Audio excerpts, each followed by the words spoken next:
Recording in progress.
Good morning, Honorable Chairperson, honorable members, colleagues from the DCDT as well as the DCI. Can I just check if you can hear me properly?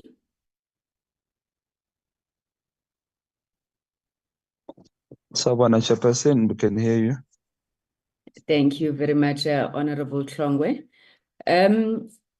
Honorable members, thank you so much for making the time for this joint portfolio committee between the PC on communications and digital technologies, as well as the PC on science, technology, and innovation. My name is Kusela Digo. I'm the chairperson of the portfolio committee on communications and digital technologies. I am co-chairing this meeting with the chairperson of Science and Technology, Honorable Tsakane Shivati. I think she'll just make her opening remarks shortly. But can I just request that we pull up the agenda for the meeting? We'll do that, Chairperson.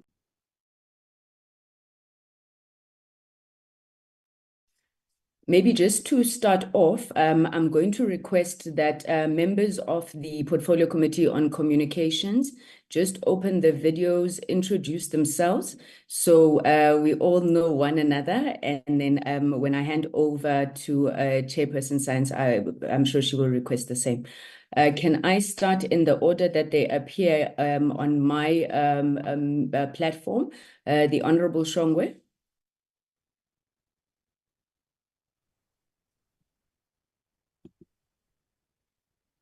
Honorable Shongwe, may we please have the pleasure of your handsome face so members know who is here? It's digital, it's on Shire, Sorry for that.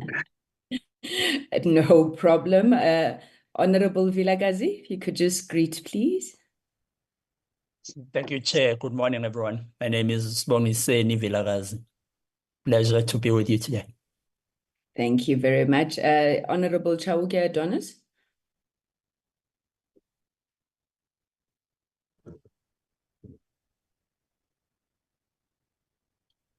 Honorable Chauke Adonis, are you in the meeting with us?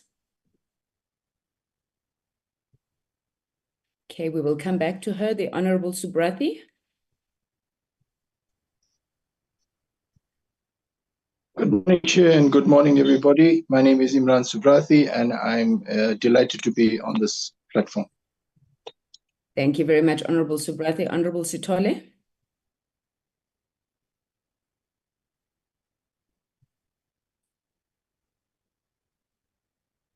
Thank you, Honorable Chair. I don't know. I'm trying to unmute my video. Technology.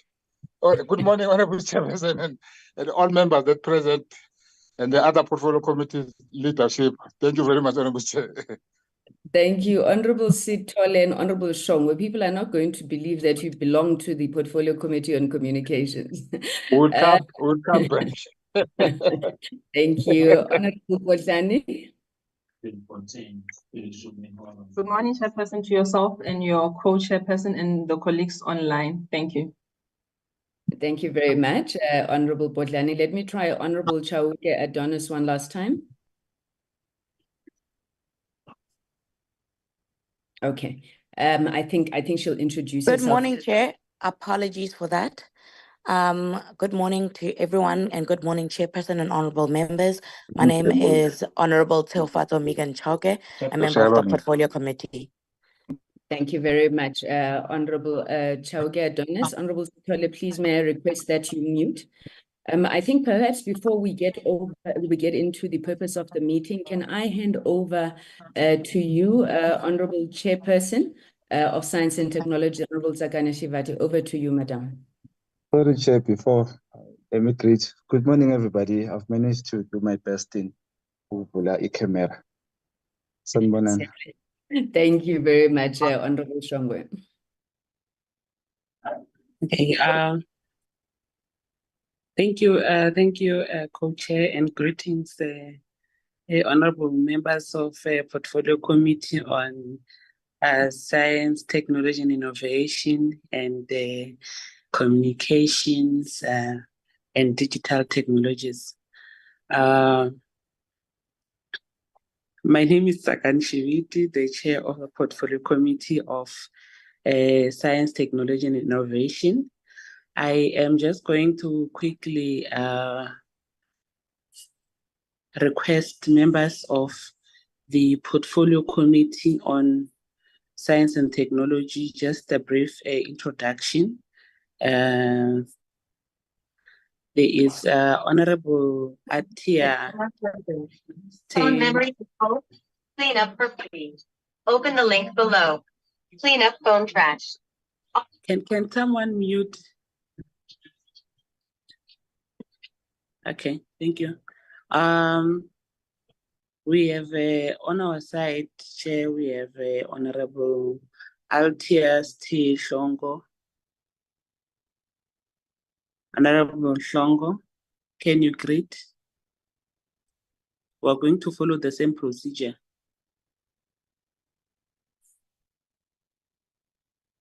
She is muted. Okay, I'll proceed. Maybe we'll come back to her. Thank you very much, Chair. Good morning to everyone on the platform. I am Stembile Altiam Shongo. Shongo is a writing on the surname, but you can call me Honorable Shongo, a member of the Portfolio Committee on Science, Technology and Innovation. Thank you. Thank you, Honorable Shongo. We also have Honorable Mazoni. Honorable Mazoni, can you greet? Good morning, Chairperson. Good morning, members. I have just received a warning on my Zoom platform that my video should stay off because I'm on very bad bandwidth at the moment. But I do believe that a picture of me has appeared on the screen.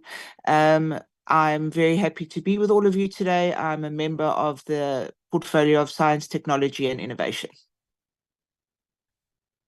Thank you, Honorable Mazoni. We also have Honorable Nkosi.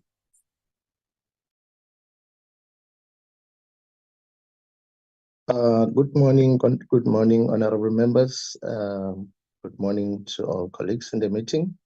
My name is Vusi Nkosi. I'm a member of this committee representing the African National Congress. Thank you.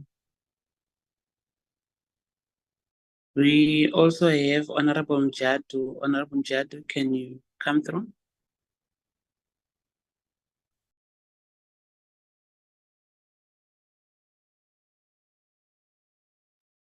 Honorable Mjadu? Okay. Seems like we're having difficulties locating Honorable Mjadu. Can Honorable Zondo come through?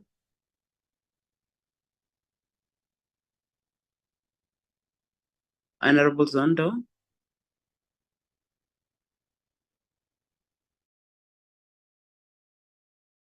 Good morning, honorable members. I'm Temkosi Mjadu, member of the Science and Technology Innovations Committee.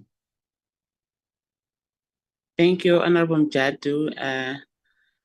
Honorable Zondo?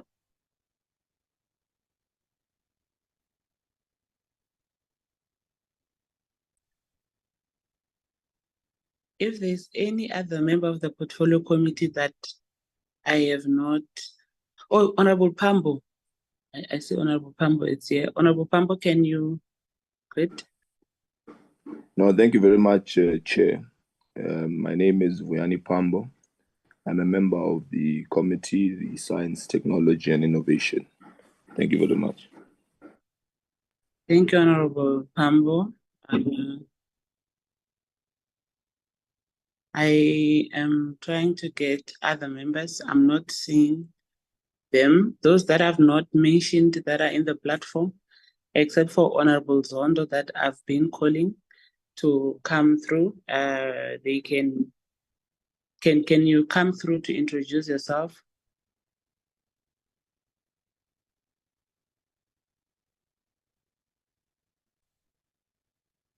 It seems that from our side, everyone that is in the platform currently has introduced themselves. Can you please come back, Chair, to give to take over? Thank you very much, Chairperson. I will not be able to go back to my committee in peace if I did not introduce Honorable Mateis. I do apologize, Honorable Mateis. I think I had not seen your name. Please, may I request you come through. The drama, Honorable Chair. I wasn't even going to say anything. But my name is Leanne Mateis, and greetings to all the honorable members. I will put my video on as soon as my network just gets better, Chair. Thank you very much. Thank you very much, Chairperson, honorable members.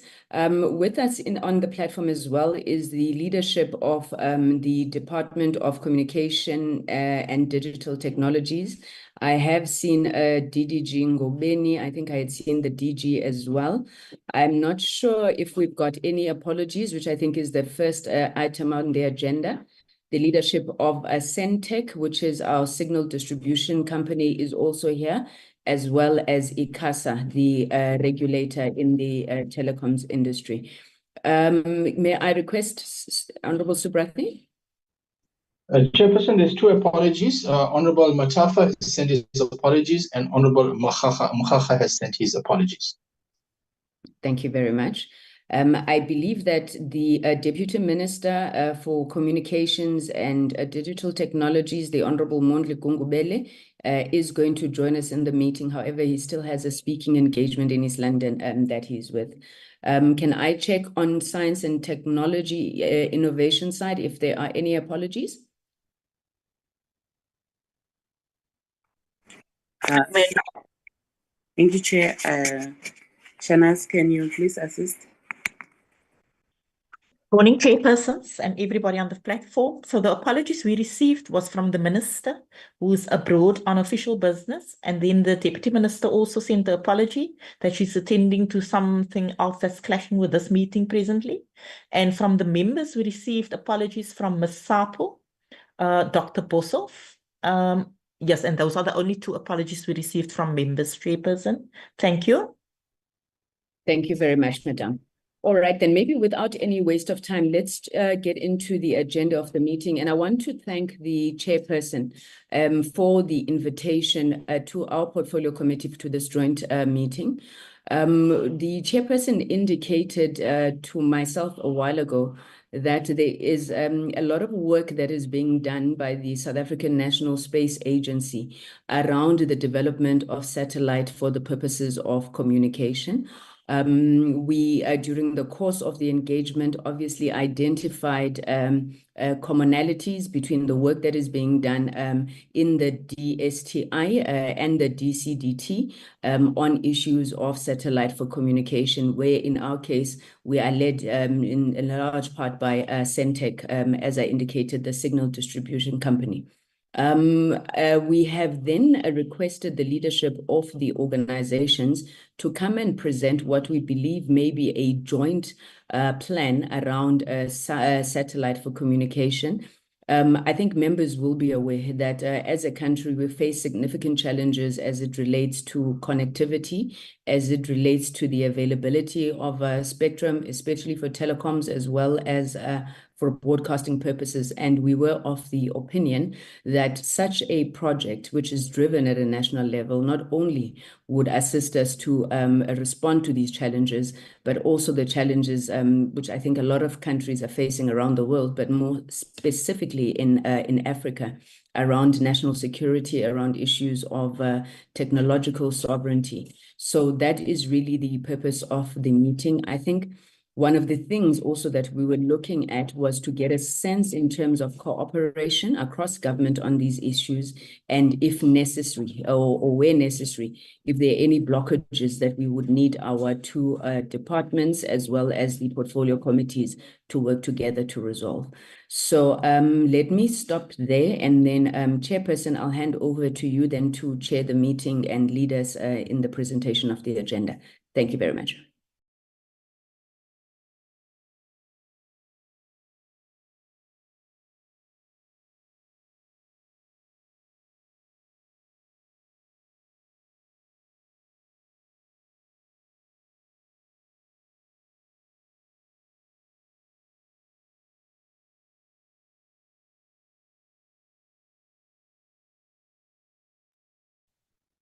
Honorable Shiviti, are you there, Chairperson?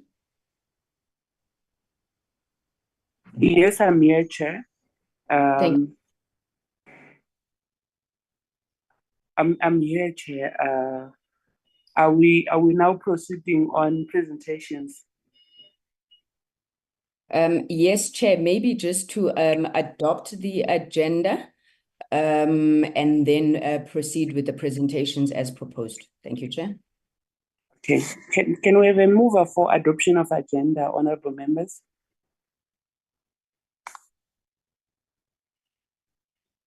Sorry, Chair, through you. Could we see the agenda, please? The rest of the agenda. Thank you.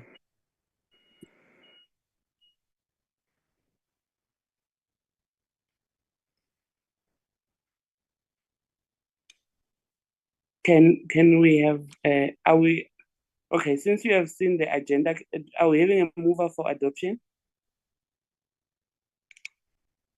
Honorable Mazoni? Thank you very much, Chairperson. I'd like to move for the adoption of the agenda. Thank you, Honorable Mazoni. Honorable Imran, seconder. Thank you, Chairperson. I second the adoption of the agenda. Thank you, honorable members. Can we have the agenda back?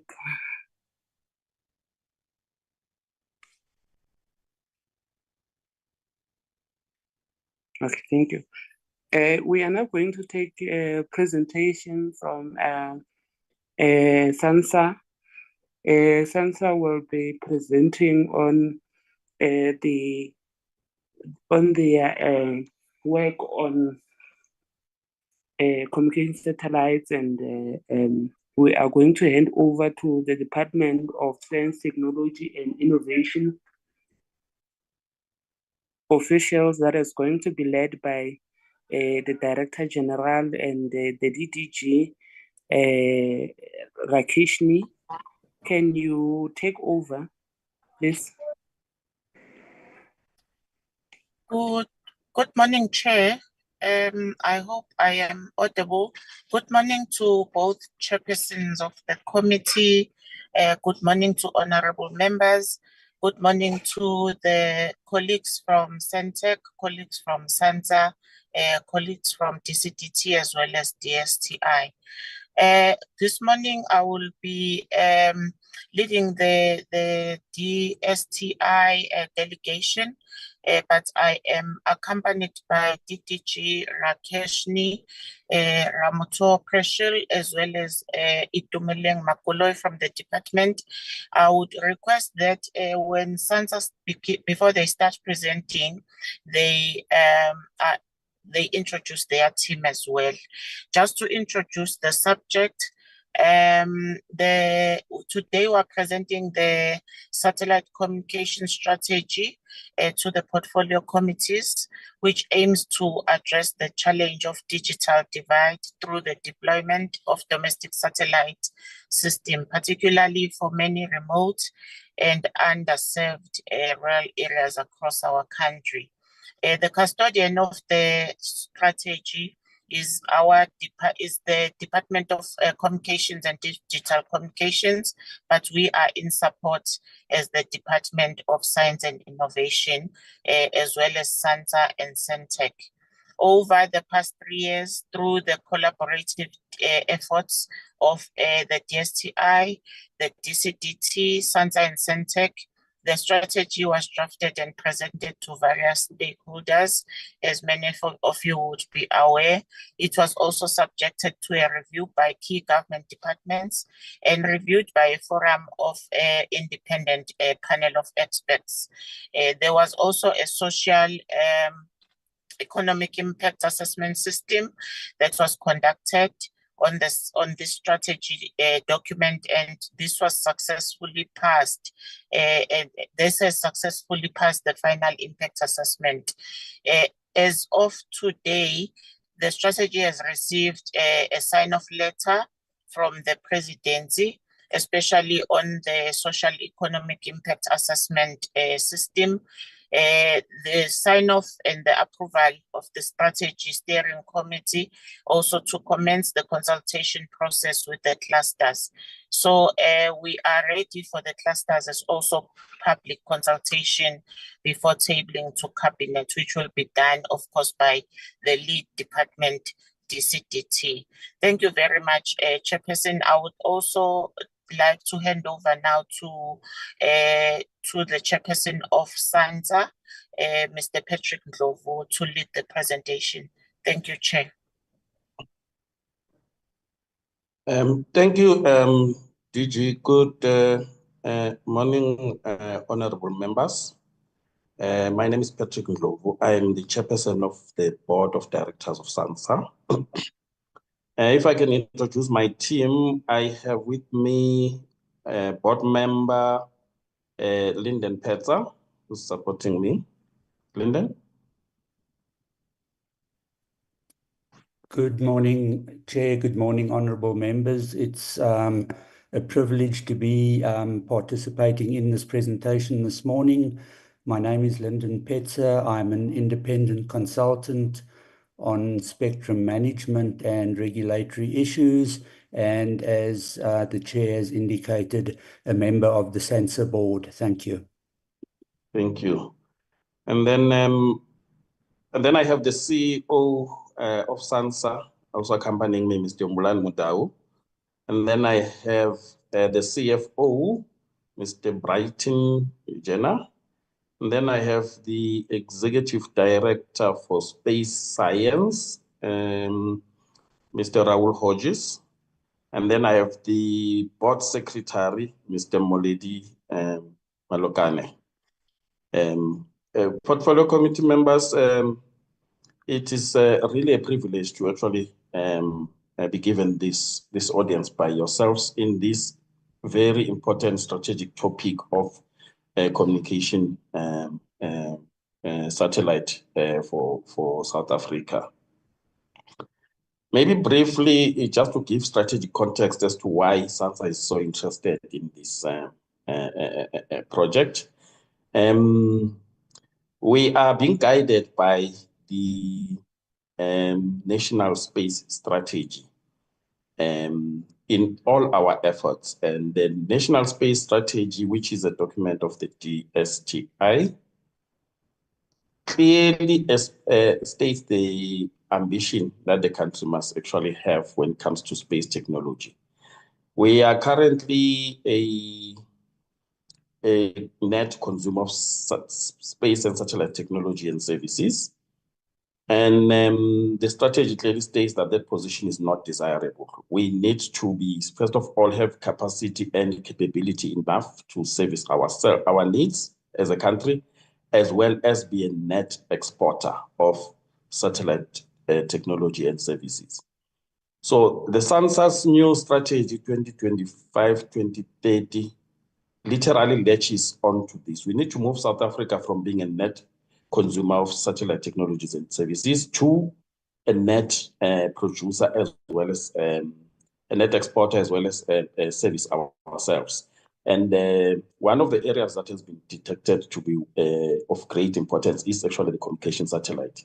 The country spends over 1.5 billion rand every year buying satellite communication satellite services. If we invest about 4 to 6 billion rand, we should be able to provide that for ourselves as well as export to the other to the region over a period of 20 years, which results in a massive saving for the country. So it is actually in line with the strategic direction SANSA is taking. And therefore, we are agitating that the country needs to really move towards implementing our own communication satellite.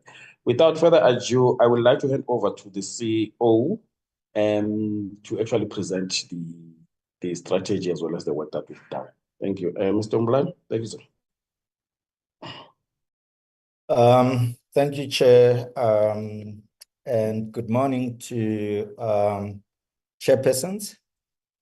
My name is Umbrani Mdau. As the acting DG indicated, as well as the chair, that as a country,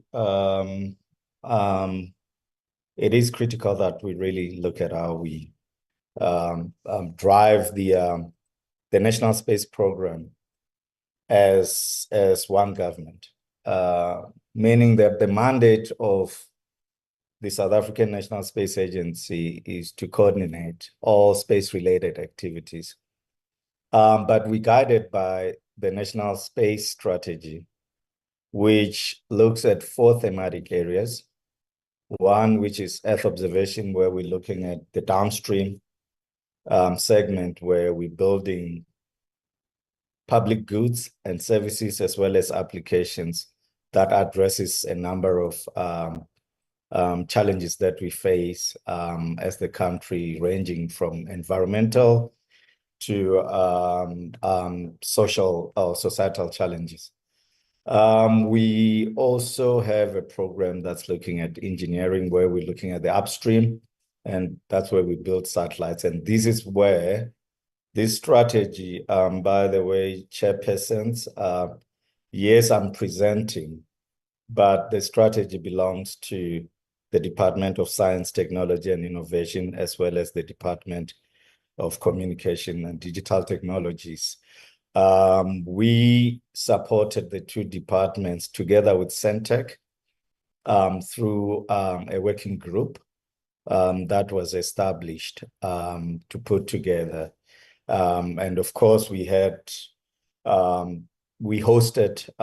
the workshops in which we then put together this strategy. As the DG said, the strategy is ready for consultative process, and therefore we would like the DCDT, because from the DSTI side, I think the executive had already signed off on the strategy, so that we can begin with the cluster consultation.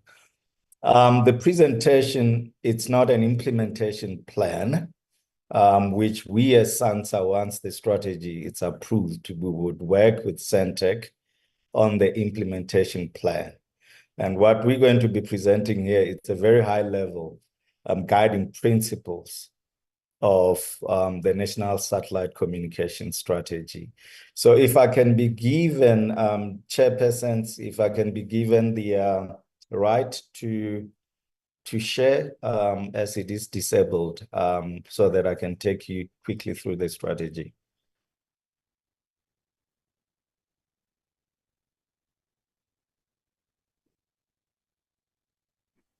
Can those who are administrating assist with sharing rights? You may proceed. Thank you.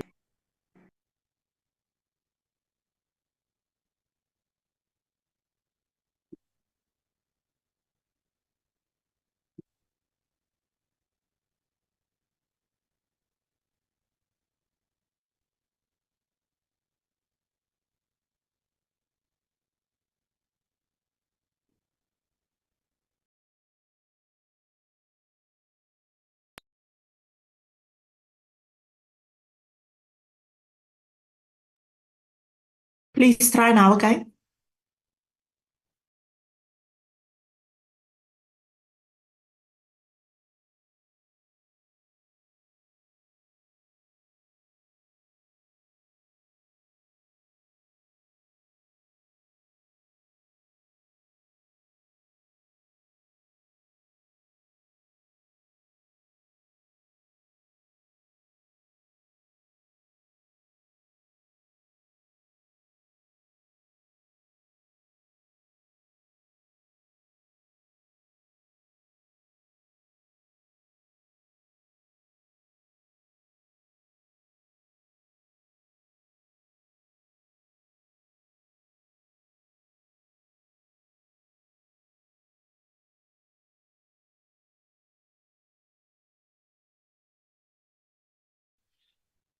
Honorable Chairperson, what is happening?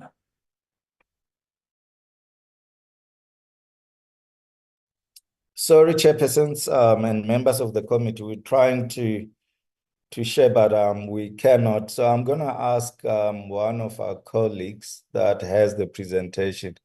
Antosh or Brighton or Raul, are you able to share the screen on the presentation? Thank you. All right.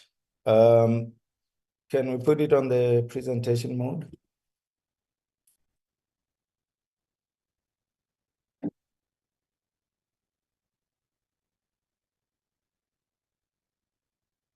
Thank you.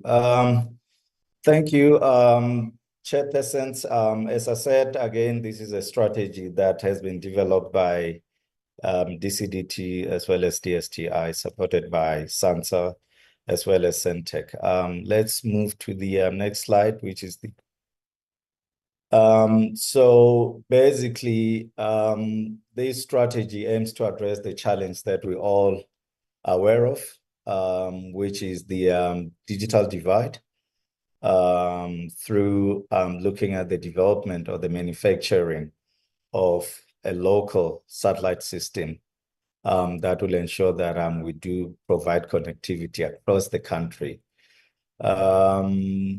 The other background of the context of this strategy really is that we want to ensure that there's equitable access to communications to all South Africans. And we believe that as we're moving towards the digital economy and so on, that we will then provide a platform that ensure that everybody participate in the economic activities as well as access to opportunities that are presented in this country, particularly looking at the marginalized across the country. The next slide. The strategic drivers for this strategy really it's four drivers that we looked at, and there was a lot of brainstorming as we're working on this strategy. And of course, we did agree as the working group that we need to put in place a communication system that will bridge the digital divide, particularly in the underserviced and the rural communities across the country, but also stimulate and ensure that we all participate in the economic activities across the country. We also are looking at the biggest challenge that we have in, if you look at access or the amount of money that we're paying in terms of accessing these transponders from foreign service providers or data providers, that we pay much more as not just South Africa, but as Africans. And therefore, through the development of a program where we will end up launching our own indigenous communication satellite, that we will reduce the costs and ensure that, of course, contribute to the technology balance of payment in terms of the capital outflows and so on. And as said earlier on, we also believe that it will also create more opportunities in terms of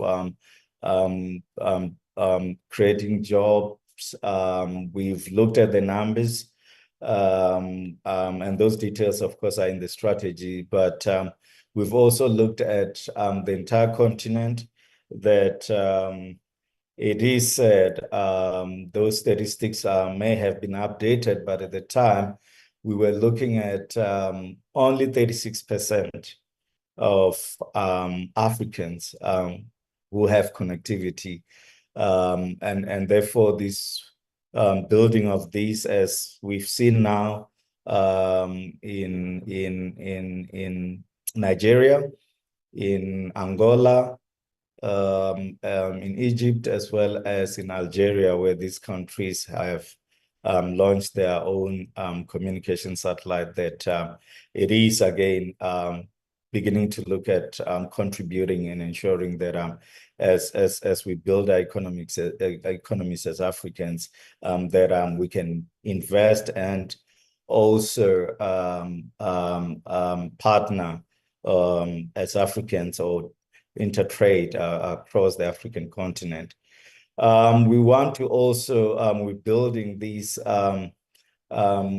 strategy that will deliver a communication satellite really, and looking at what are national priorities. As you know, connectivity, it's very critical in most of the societal challenges that we're facing, and we believe that through the satellite communication and the application thereof, looking at other areas within our thematic areas as Earth observation, as navigation and positioning, that the satellite communication will play a critical role in enriching product and service offerings. Next slide. And to date, as also presented earlier by the acting DG, is that we have finalized the draft strategy, which of course was presented to both the Director Generals of the DCDT and the DSTI. And we also subjected the strategy to other key government departments, such as the DTIC, transport, defense, and so on, so that they can make inputs because of the role that they're going to play as end users. We also went through the process of the social economic impact assessment system, SEAS, on the strategy, and the assessment was done, and we were given a green light to continue with the consultation on the strategy. The sign-off letter is an approval, of course, for this steering committee to commence again with this consultation process, as I said. But the strategy is ready for presentation to the clusters, as well as for us to do the public consultation. And we believe that as we begin to look at taking these to cabinet, that the DCDT minister would lead that process with the support, of course, of the DSTI, as well as SANTEC and SANSA. Next slide. This is just an indication of the approved CS letter that we received from the DPME. Next slide. I'm sure the portfolio committee on communications and digital technologies have already been briefed. But we just wanted to also indicate that there was extensive work done by SANTEC, which I believe they are present here, who are in a much better position really to give details on the feasibility that they had done. Of course, it was done in 2016. We may have to, again, looking at, you know, what has changed, that we can review that, but the feasibility was done. And looking at the viability of where there's a country, we should be investing on a communication satellite, which of course, firstly would focus on serving the public, and hopefully as we move on, we would then look at the entire communications market across the country. The conclusion of that study identified opportunities that could be explored by the South African space industry. The study also concluded that the SANTEC capabilities, expertise, and the ability to deliver these satellite services would be enhanced quite greatly through the development of a national satellite organization, which of course would then look at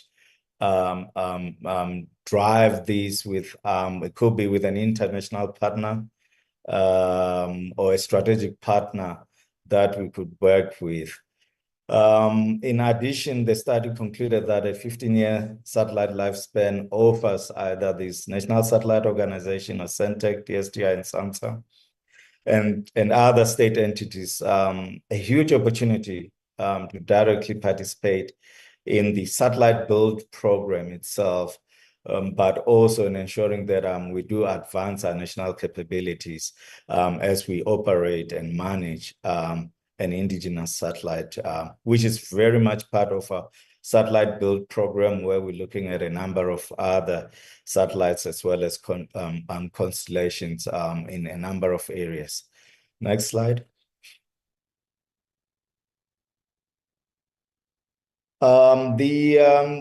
These we've already touched on, that we had put in place the working group, because this is an effort. Of course, we'll bring in other government departments such as defense, which also would be a key player, particularly now that they have set up a space command. Satellite communications becomes quite critical for other work that is done from the defense side. But the setup as it is, putting together this strategy was DCDT, DSTI, SANSA, as well as SENTEC. Sorry about the noise.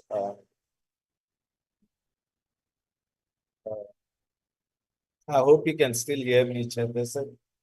There's a bit of noise just outside my office. Our role as SANSA, of course, will be to support the build program, meaning that once the strategy is approved, we would work with other key stakeholders to put in place an implementation plan, meaning that SENTEC and DSI would lead this process and ensure that we do deliver on a satellite build program. But SANSA will contribute to the implementation of this satellite segment, including the build, but also project and program management, as well as the operation as per our mandate. We do have one of the biggest ground station in the Southern Hemisphere that operates 24/7, and we've built capacity in operating as well as in supporting telemetry tracking and services across the globe. So as SANSA, once we've been given a green light to go ahead with the satellite build program, we would provide this. We believe also that as SANSA, we've been working very hard with the new vision that we have, where we want to move the country from an emerging space nation to an intermediate space nation that, the work that we can do on satellite communications will further build capacity, but also create more opportunities. We do have the facilities. We believe that as South Africa, there are certain components, subsystems that can be built and also enhance and further build, but also transform the local space industry. Next slide.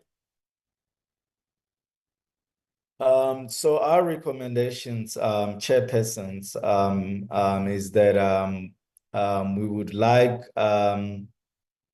that the DCDT really look at how we could move with this process, and that the minister can be briefed on where we are. The draft is ready, and that the ministers as well can meet to further discuss this, so that we can then move forward with the cluster presentations. And thereafter, chairpersons, we would like to prepare the cabinet memo that then gets the strategy approved, so that we can begin to work on the implementation of the National Communication Satellite strategy. What has been concluded through this, Chair, you would have picked up from the chairperson that and Santec that there's a reference of 1.5 billion, but my understanding and the briefing from the working group was that they looked at the overall market and the spend in the country, which again, this figure may be revised, but there's a 1.5 billion, I think, which Santec can come and clarify, which is the spend by government. But if we're looking at the overall spend countrywide, they said they're looking at a figure around that, but that can be verified. But the most important figure, chairpersons and members of the portfolio committee, is the investment amount that we would require to build or to procure while we also building capacity in the country. It's around 5 to 6 billion rands, which compared to the 1.5 that the state is spending, Chair, and a lifespan or life cycle of a geostationary satellite, which is 15 to 20 years, that in our studies, we looked at 6 to 7 years, where we can break even in terms of the investment that we would have made. And that would really, really, really assist the country in ensuring that, you know, in a number of applications that we've looked at, from e-health or e-education, particularly looking at the future-proof education and so on, as well as looking at stimulating the local industry, that this investment of 6 billion over the next 20 years, I mean, we would, of course, when we do the implementation plan, look at what will be the overall return on investment. But as it is, chairpersons, I think it's an investment that as a country we should make, so that you know, the opportunities that we can create in the African continent can result in also us being able to generate revenue that we can reinvest in further building capabilities. But of course, the most important part of this project really is to ensure that we do improve the quality of life of our citizens through communications and so on. And we believe that the communication satellite would help us transform the local economy, as well as ensuring that as it is right now for defense applications, for the national security, chairpersons, we're very much exposed as a country, given that we do not own our own communication satellite. And as part of SANSA, working together with Santec and the departments, space has become quite a strategic and a sovereign capability that will ensure that it enhances our national defense as well as security, but also saving and addressing some of the societal challenges that we're facing in this country, as well as contributing to economic growth that is inclusive for the country. So in a nutshell, chairpersons, this is the high-level strategy. The document, it's ready to be shared with, you know, or to be presented to the relevant clusters, so that we can take this to cabinet for approval and start with the implementation. I just want to point out to the chairpersons as well as to the members of portfolio committee that this initiative or project, we've for the last 20 years or so been talking about this as the country. And every time when we have to start with, of course, the implementation, for example, now having finalized the strategy, in the last 3 years or so, that there hasn't been movement, chairperson. And it's something that as a country, really, we need to make these bold decisions to move ahead. And we've seen what the satellite that Angola has built and implemented and operating now, the difference that it's making in connecting the Angolans there. And we believe that as a country, we need to make this decision and move with the National SATCOM program. Thank you, Chairpersons.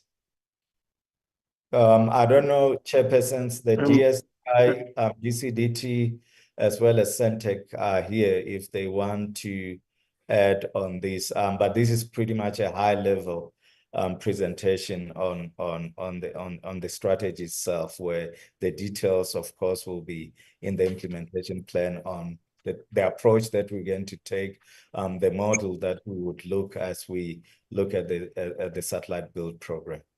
Thank you, Chairperson. I'll hand over to the Chairperson. And thank you. Yeah, thank you, Mr. Mudau, for that presentation. Just one aspect that I think I need to add, the colleagues from DCDT probably have a better authority on this. But if you look at the progress that we have made as a country in implementing the SA Connect program, the bottleneck that you see in there clearly shows that we need this communication satellite if that program is to actually go on and meet its objective. The cost of communication is actually quite expensive if we're not going to implement our own. And you look at how far the program has, since its inception, has actually gone. I know it's starting phase 2 now, but the progress report clearly demonstrates the connectivity constraints due to the fact that South Africa is dependent on external partners to actually get connectivity. And really implementing this program will easily untangle the SA Connect program. Thank you, DG. I'm gonna give back to you. Thank you, sir. Thank you, madam. Thank you, Chairperson, and thank you to the CEO. If there's anything to add, DDG Rakeshni, before we hand back to the chair. Thank you. Thank you very much, Acting DG. Good morning, Chair and colleagues. Yes, I think the satellite communication strategy and the initiative led by SANSA itself pegs itself within the space science and technology initiatives that are being led by the DSTI, and it's an anchor initiative driving a lot of the work, especially in terms of communication. And let me allow Itumeleng, if he could have a few words to say around this. He's the Chief Director of the Space Science Program at the DSTI. Itumeleng. Thank you. Thank you, colleagues. I had prepared a presentation as well. However, I'm going to rather just speak through it at high level. What are the issues that are in there? If you can allow me just to just touch base on it. I think at a high level, our national space program, let me share this rather. I'll quickly go through it without delving too much on the. If you can allow me to share a few slides, and I'll jump through the critical through chats. If you can allow me to share my screen. Please proceed. All right. Right. I'm sharing my screen.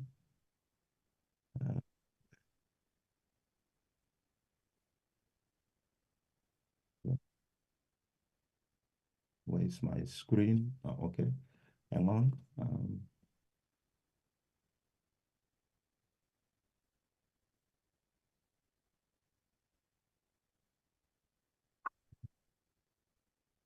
Looks like I'm also struggling to share my screen now. Okay, yeah. There's my screen. Share.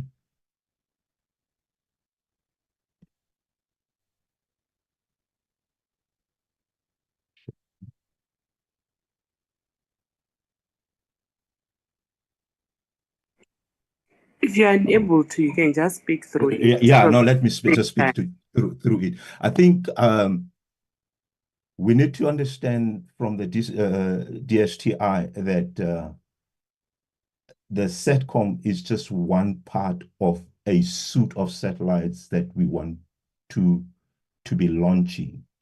And as the chair of SANSA board alluded to, the legislative framework under which we operate is the National Space Strategy.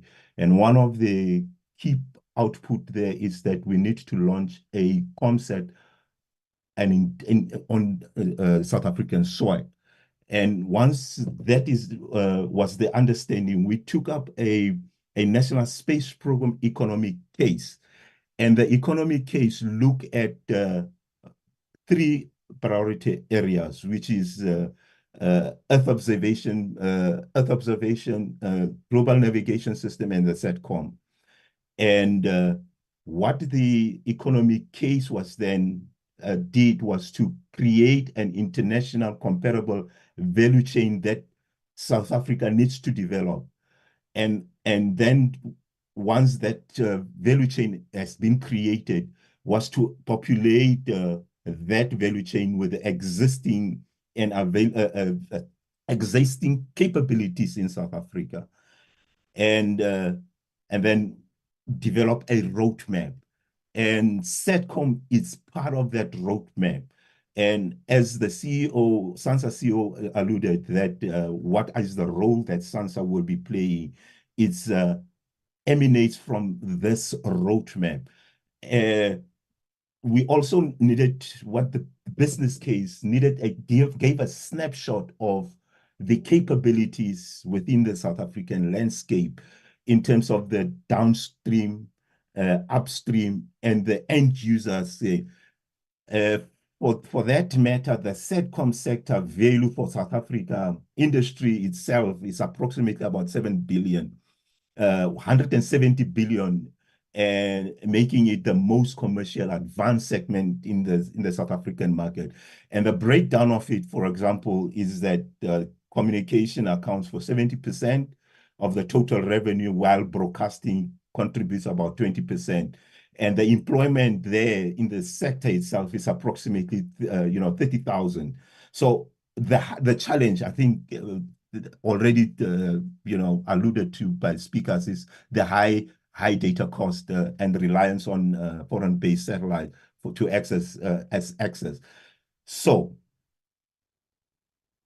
if you look at then the economic case, and I said that the economic case is the National Space Program economic case, and the SATCOM business case is just but one part of that.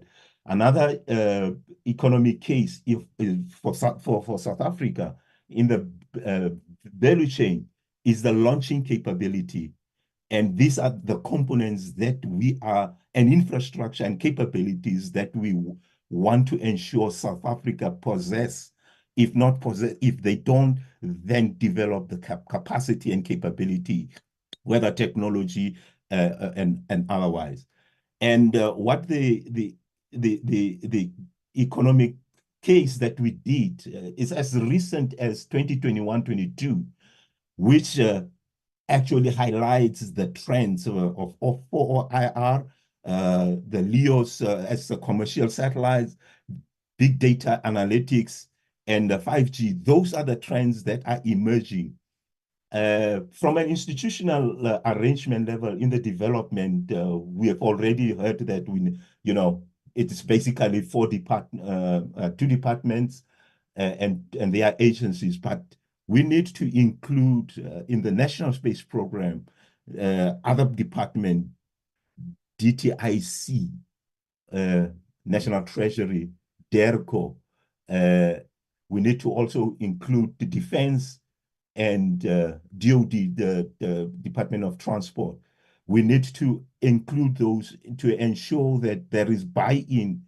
And we don't need to, why we're developing this comprehensive National Space Program that includes all the value chains that we need to develop, is that when you present this to the national treasury, if you bring it to them in this piecemeal, kind of manner, it confuses them, because then they will raise questions in terms of, Kante, what is it that we have approved? For example, we have approved recently SIH. What is it that we have to now approve again and fund, the SETCOM? So that is the risk that so in that case, there is a critical important that there is coordination in terms of ensuring that where overlaps of our ministries in the space sector intersect, we join those and speak in one voice. So, for example, space sovereignty, we need to look into things of technology know-how and ensure, for example, we move into that emerging space technology. But the implementing, I wanted to just say that overall, the implementation strategies that needs to be incorporated is a launching capability, comm satellite, national space strategy. There is also the SAIO, South African Earth observation strategies. These are all the strategies that we need to comprehensively join together and present them as a comprehensive solution for the space sector. That's all that I wanted to say, but I wanted to also highlight that, in the development of the strategy, a panel of peer reviewers and technical experts were coordinated. And some of these members are well known. I think Mr. Mutibi Ramusi is one of them. At that time when we made this, we had developed a consultation process. And at that stage, I guess maybe we were too ambitious that in 2021, we had given ourselves that year to take this the strategy to the clusters and cabinet to ensure that it gets approved. My plea is let's take each other in confidence in terms of, if we have developed an understanding as we move together, if there is any change in plans within DCDT, let the that plan or change be communicated to DSTI so that we are in line and we are not left in limbos. I think the real reason why we are here is that we had given the strategy over to the DCDT to take it through its internal processes. But there was never feedback in terms of how far we are, and we were left in limbos. And I think this is the reason why there is the anxiety from SANSA and ourselves that, we have these, the SETCOM as a key performance areas, and there is also then a dependency from our part on the DCDT to actually, push through so that we are able then to, continue doing, achieving some of our key performance areas. Thank you, Chair. So I'm going to end there. Thank you. Thank you, Chair. Back to you. Thank you, DG and your team. I think your colleague that just spoke now, the Chief Director, that ambition is what we want here. We want you to be over-ambitious. We want you to be over-ambitious for the development of this country and setting agendas with timeframes. It's what we would like to, because if we do oversight, we should do oversight on the work that you are doing. Thank you so much for such a comprehensive presentation, Dao and the chair of SANSA and your team, DG and your team. Thank you so much. We are now going to take a presentation. Can we have that agenda back on the screen?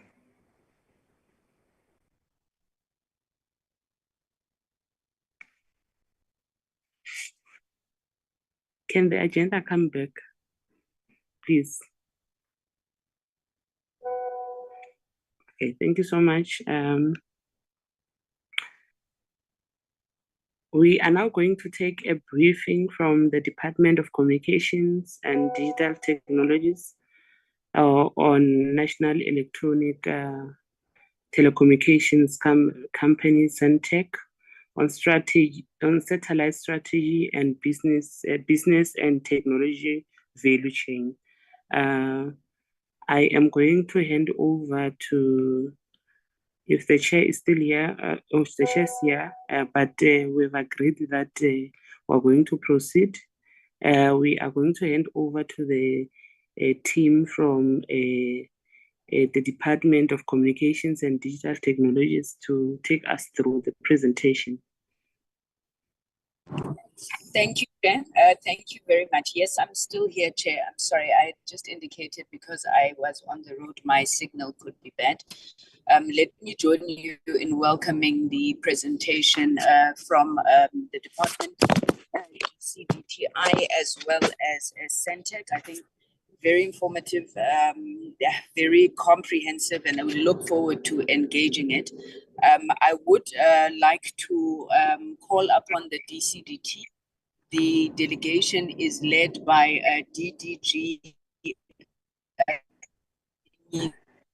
Ngobeni, Deputy Minister, as I indicated earlier. So DG Ngobeni, if you could please take the platform and then introduce the team that is with you. Thank you very much.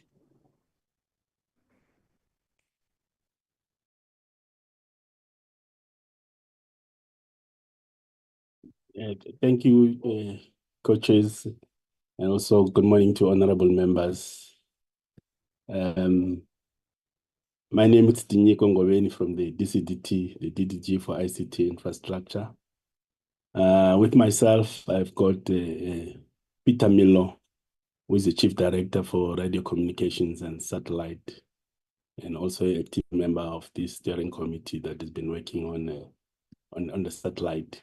We also have got colleagues from the DG's office. The DG has sent their apologies, will not be able to join this meeting.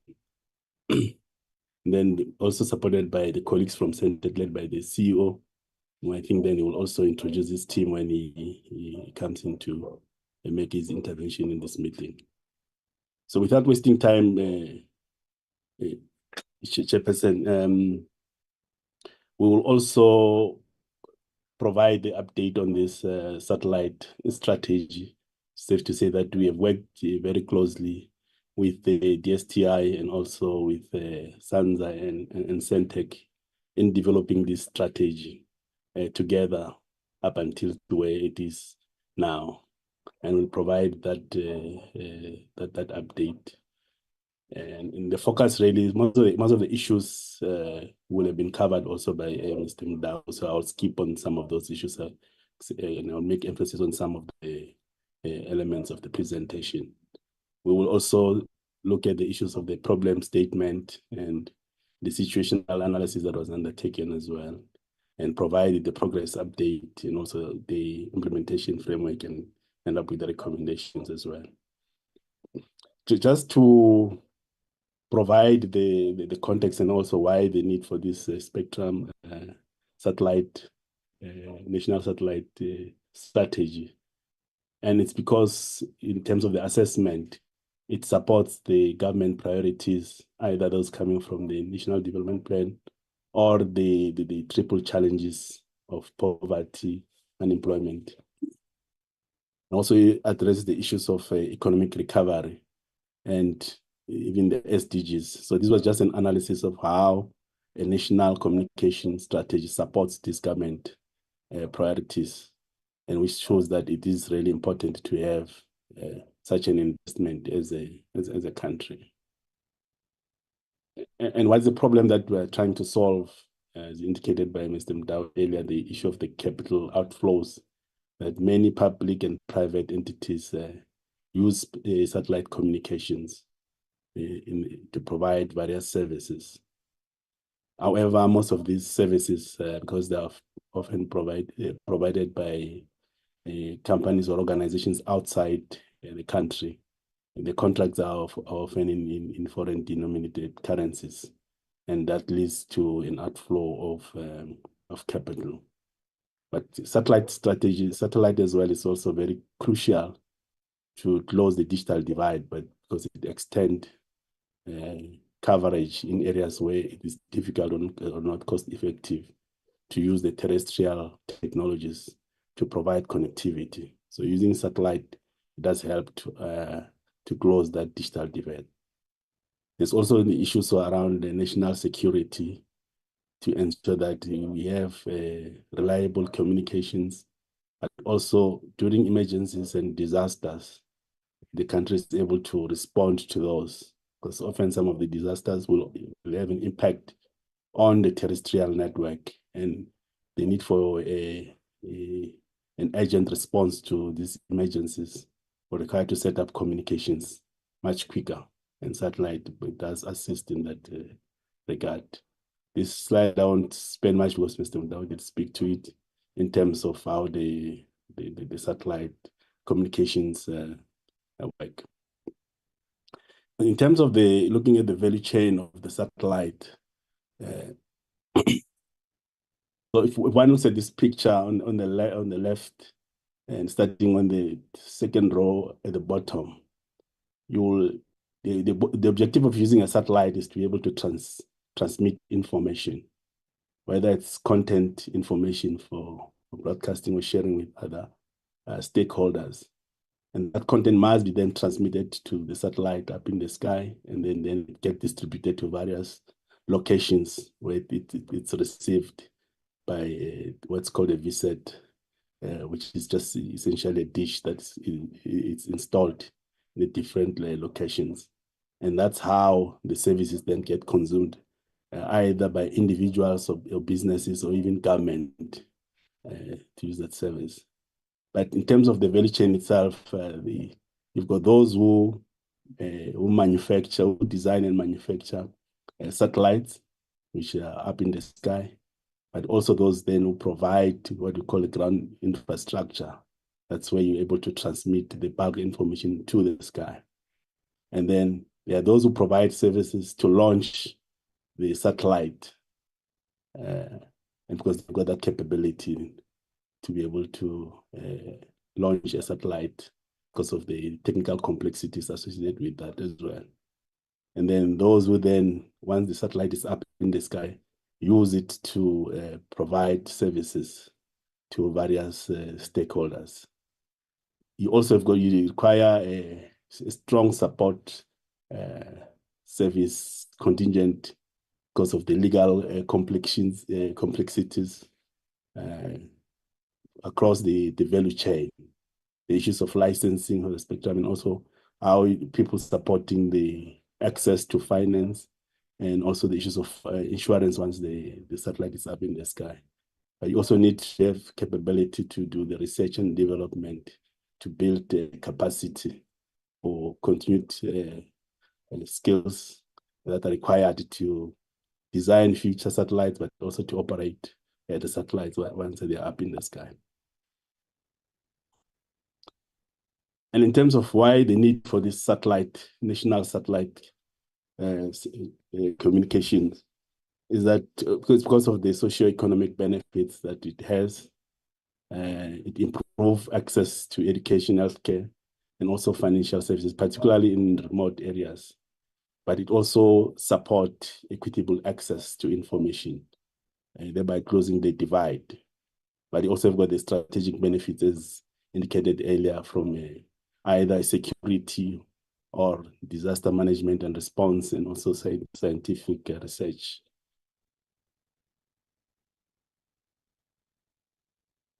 Yeah, the slide, I think Mr. Mdawi did speak to it in terms of the strategic focus and the drivers for the satellite. Safe to say that the outcomes is that we must support economic growth and also improve quality of life for everyone, but also support the sovereignty of the country from a technological perspective, and of course cap the outflows that are there in terms of the capital that's paid. to the satellite organizations. So objective outcomes is that there must be sustained economic growth, and then we improve the quality of life and connectivity, or having a South Africa that's connected, as indicated that we really need to close that gap. So it does play a crucial role in terms of the satellite. And as part of the process, also the situational analysis was conducted just to look at the market itself, just understanding what's happening in the market, because it's indicated that there are currently providers of satellite. However, as indicated, the capital outflow is quite significant, and we need to understand, and also the emerging competitive landscape in terms of who are the providers for the different aspects of the value chain for the satellite. Also, from a regulatory perspective, we need to understand what's required both nationally and also internationally, the requirements by ICASA, but also because satellites are international in nature because of their coverage often across to various countries. So the International Telecommunications Union is the body that then has got the custodian of managing how satellites are utilized and also the access to those satellites. Each country, of course, is allocated an orbital slot. And then to access that, you have to follow a process which is managed by the ITU, so that all other countries have got view of what the others plan to launch into the sky. Also, then look at the risk management. We'll also touch on some of the risk management, risk assessment that was done.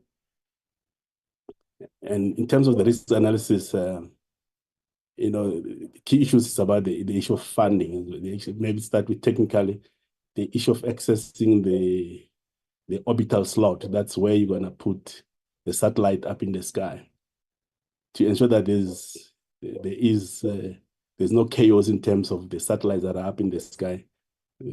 Everyone is allocated a portion up in the sky where they need to locate and place their satellites, particularly if these are geostationary satellites, and the ones which are closer to the Earth, which are moving. There also there's the coordination process so that you don't have issues of collisions of satellites up in the sky.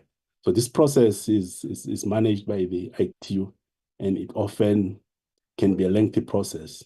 But what has happened in this instance is that over the years, developed countries have had capacity to launch many satellites up in the sky, whilst the developing countries did not have the capacity to launch these satellites. And as more satellites were launched, it also then affected the orbital slots, which were allocated to most of the developing countries. So similarly to what South Africa's slot, it also was a degraded slot. It could not be used to place a satellite there, because then it will not be able to operate optimally. The other issue is the issue of funding. Access to funding, as indicated earlier by Mr. Mdao, the amount of funding that's required, either both from the fiscals, but also from the market to support this. So we have to look at means to manage the access to funds, and we have to then make sure that we've got a bankable feasibility study and business cases that can be used to entice funders to support this program, and also ultimately the end users in terms of the service providers as well, so that they support the access to the satellite, and also to manage the procurement processes so that they were able to have governance instruments that ensure that the whole process is managed efficiently.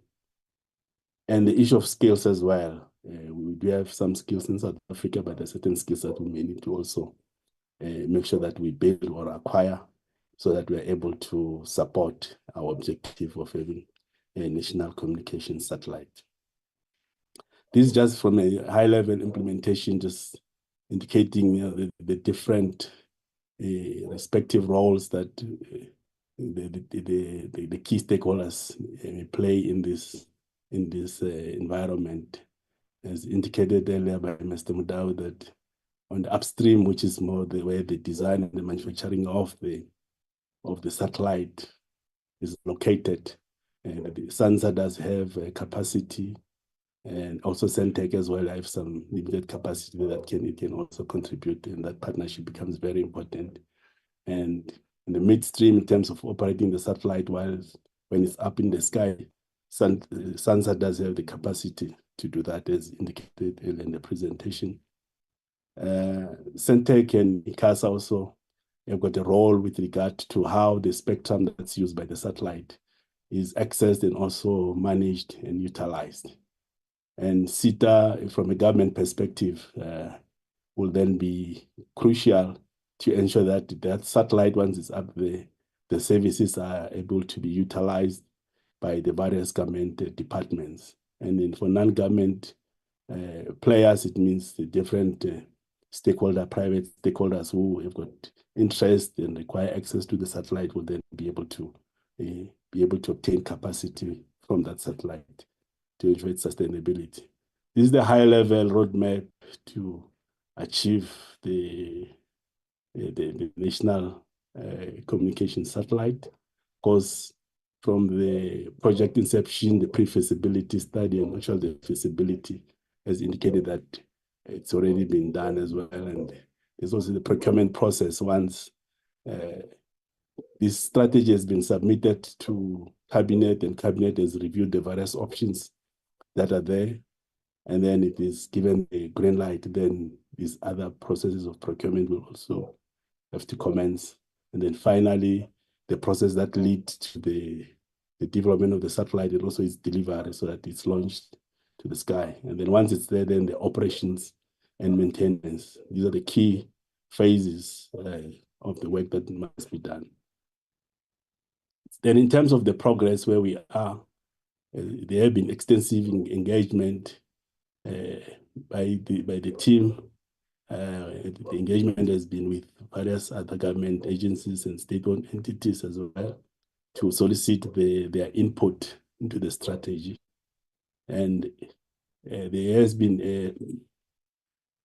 an application to the presidency, to the DPMA for the SIAS, the Socio-Economic Impact Assessment. The DCDT was able to, after the strategy was finalized, then it compiled the documentation that's required by the presidency. And then eventually that certificate was issued in November 2023. And the next steps really is to, once we have received the go-ahead to consult with the clusters, ultimately Cabinet will give the approval that we go out to consult the public for their input. At this stage, the department has commenced its internal consultation after receiving the SIAS from the presidency, and engaged with the minister, the former minister, and unfortunately, those engagements were not concluded by the change. At the time, there was a change of the administration, and the engagement with the current minister have commenced so that we're able to obtain that the input as we commence with the cabinet process. And then in addition to this, what Centec has also done as well together with the ICASA and supported by the department was to identify an orbital slot so that we're able to replace the current allocated slot to the country, which has been degraded. And Centec as well has had preliminary engagement with funding institutions and also government departments and state-owned entities just to solicit their support for this program. Because often with these satellite programs is that you strive to obtain upfront support before the satellite is even launched, so that to minimize the risk, particularly from a funding perspective. And the strategy has been, in terms of the review of the study, it's been also included in the National Infrastructure Plan, the 2050 National Infrastructure Plan. And it's also has been engaged with a panel of experts who have provided input to guide the finalizing of the strategy as it is now. And SANTEC as well completed its and updated the business plan that they have presented. And that's ready for, so it becomes ready for submission to funding. So even whilst we are awaiting the other processes from a governance perspective, there has been activities to try and move this work forward. Yeah, and yeah, these are recommendations that the joint committee meeting notes the progress on the strategy. I'll hand over to you, through you, Chair, to SANTEC for their input as well. Thank you, Chair.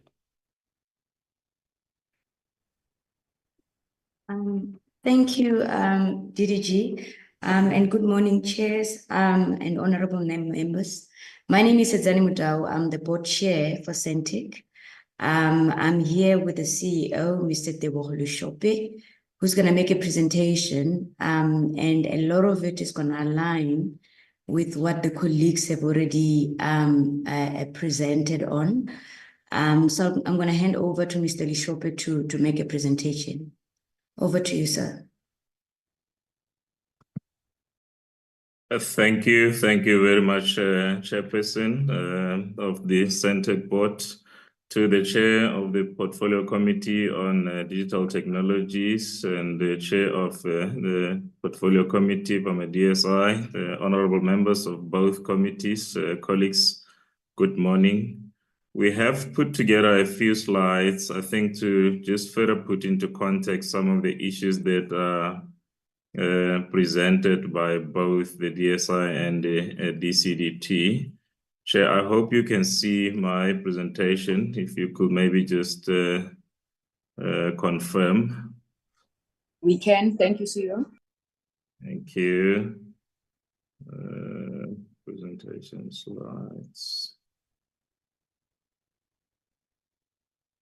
So in terms of the SANTEC responsibility, we are working with SANSA, the DSI and the DCDT, indeed, in the development of the SA communications satellite. And the comments and initial prelude comments we want to make to the both chairs and the committee is that as a country, we have to strengthen our strategic capabilities and the capacity to service the growing telecommunications demands in South Africa.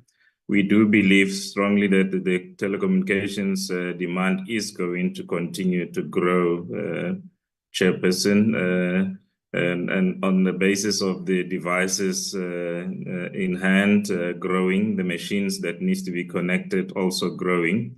I mean, communications has now gone beyond to the human-to-human communications. There's machines-to-machines communication, and there is also a growing communication between human and machines. Therefore, the capacity to communicate and the bandwidth to ensure that all this communication demand is catered for is growing. We cannot rely on the same capacity that we would have had in the previous years to service the growing demand, Chairperson. Therefore, the satellite communication strategy becomes a central part of catering for the growing demand. I'm trying to move my slides. I'm not sure.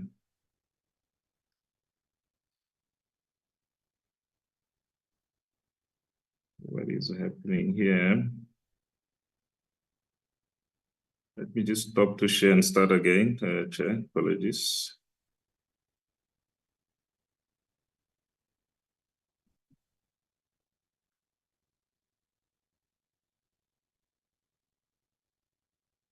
Yeah, so we then have identified that, you know, the investment and the development of a satellite will definitely assist South Africa quite greatly in dealing with this challenge in the context that I lay to the committee. And we are saying to both co-chairs that to fulfill this requirement of having to grow the capacity, South Africa should launch its satellite and be self-reliant as far as satellite technology and capacity is concerned. The establishment of a SA-based satellite will position South Africa in the ICT and satellite space. It's a positioning issue as well as strategic positioning issue globally. The space is a highly contested and a strategic capability across the globe. Each country's best position is when it is sovereign with this particular capability. Secondly, the launch will reduce the cost of satellite services and cap the cash outflows. I mean, we're talking just from satellite services acquisition of about 1.5 billion per annum. And if one has to look at it globally, as Humbulani was saying, in terms of all the other associated and international services, it goes that far. However, if one has to look at it from the impact of the cost to communicate, if you do not have control of the layer of the infrastructure, you cannot control the cost. That is the effect of a design and technology management. Therefore, the sooner we take control of that part, the sooner we are able to deal with the margins that are added up on top of the services that we are receiving. And as a result of that lack of control, there is impact on the cost to communicate. Therefore, our data cost will remain high, and the cost to communicate challenge that we are always talking about and dealing with without control will not be easy to deal with that particular. We therefore feel very strongly that the establishment of the satellite will reduce the satellite costs and impact the cost to communicate positively and cap the cash outflow. Now, information that is put on infrastructure, you have better control of it when you have the physical management of it, particularly for government-related information, sensitive information, top secret information that you may want a particular level of protection for it. If you are not managing it yourself, you cannot 100% assure that. The provider may tell you, yeah, I have encrypted this, but you have a better control when you are managing this capability yourself. And then lastly, the technological sovereignty is a very, very key issue in terms of state development as well. I mean, we talk about the infrastructure distribution across the globe, where we are seeing that between North America and Latin America, I mean, globally, the distribution of infrastructure exceeds 30%. For Africa and Europe, you're looking at about 8-10%. And then Asia and other countries up to 40% and above. Now, if you just have to look at the population of Africa, surely you can already see that we are inadequately provided for in terms of infrastructure. And that is why we are reliant on other external providers to provide us some of these services. From an independence and provision and the protection of the economies and the jobs, it is a very serious vulnerability there. Because every little rand that we pay overnight to a provider who sits outside South Africa empowers the GDP and an economy that sits outside South Africa. Therefore, the impact on the jobs and the economy of South Africa as a result of not having our own capabilities is quite negative. So this move is positive in many dimensions, both social, both economic and financial. And it is something that we feel very strongly that should be embraced and move forward, coaches. And this slide, DDG Tinyuko will have spoken to. I will just touch on briefly the areas of impact and service areas that the satellite will deal with. Right at the bottom there, where we're talking to backhauling. Backhauling refers to moving data or content from one point to the other to create points of presence. Satellite will assist us with that. And then satellite will also enable other sectors to thrive, or globally telecommunications infrastructure enable all the other economies and sectors to thrive. If you have to imagine as a business sitting in agriculture or health, daily, it requires communications and efficient communications. Now, data is growing every day, and the demand for higher telecommunications capacity is going to grow. So we need not fall behind on this. So the areas that will be impacted include banking, industries, manufacturing, broadcasting sector, the transportations. The modern vehicles are now interconnected and are going to remain interconnected. We are going to see the demand growing and growing. The trains are going to integrate communications and Wi-Fi's as you go forward. This capacity is needed. The health sector, police, education, defense, and business generally will also be serviced from this particular satellite. Now, also just to illustrate in terms of the workings and the model of relations between the various stakeholders, we look at a satellite as a country initiative. It's a South African government initiative that is going to position the country globally in terms of technological development. And the anchor department are the DCDT and the DSI or DSTI, as we say here, and the anchor implementation agent for a communication satellite will be SANTEC. We are talking about other satellites where other entities may be anchors or other departments may be anchors, but for this specific one, the telecommunication satellite, SANTEC will take a lead on that, and it will be approached from a satellite company approach where it services the broadcasting services requirements. So the day-to-day communications demands that relates to distribution of information by broadcasters will be provided for. And then the broadband services similarly will also be catered for here. And then the key partners from departments will be finance, defense, education, health, and any other department or entity that may need communications there. And then other state agencies will include SANSA, and USASA, CETA for government communications, and any other private network operators, your Telkom, your Vodacom, MTN, SABC, Telkom, and any other entity, the Escoms, Transnet that may need that. And there will be state services also embedded here. SAPS Education and SASA will also leverage this capability, honorable members.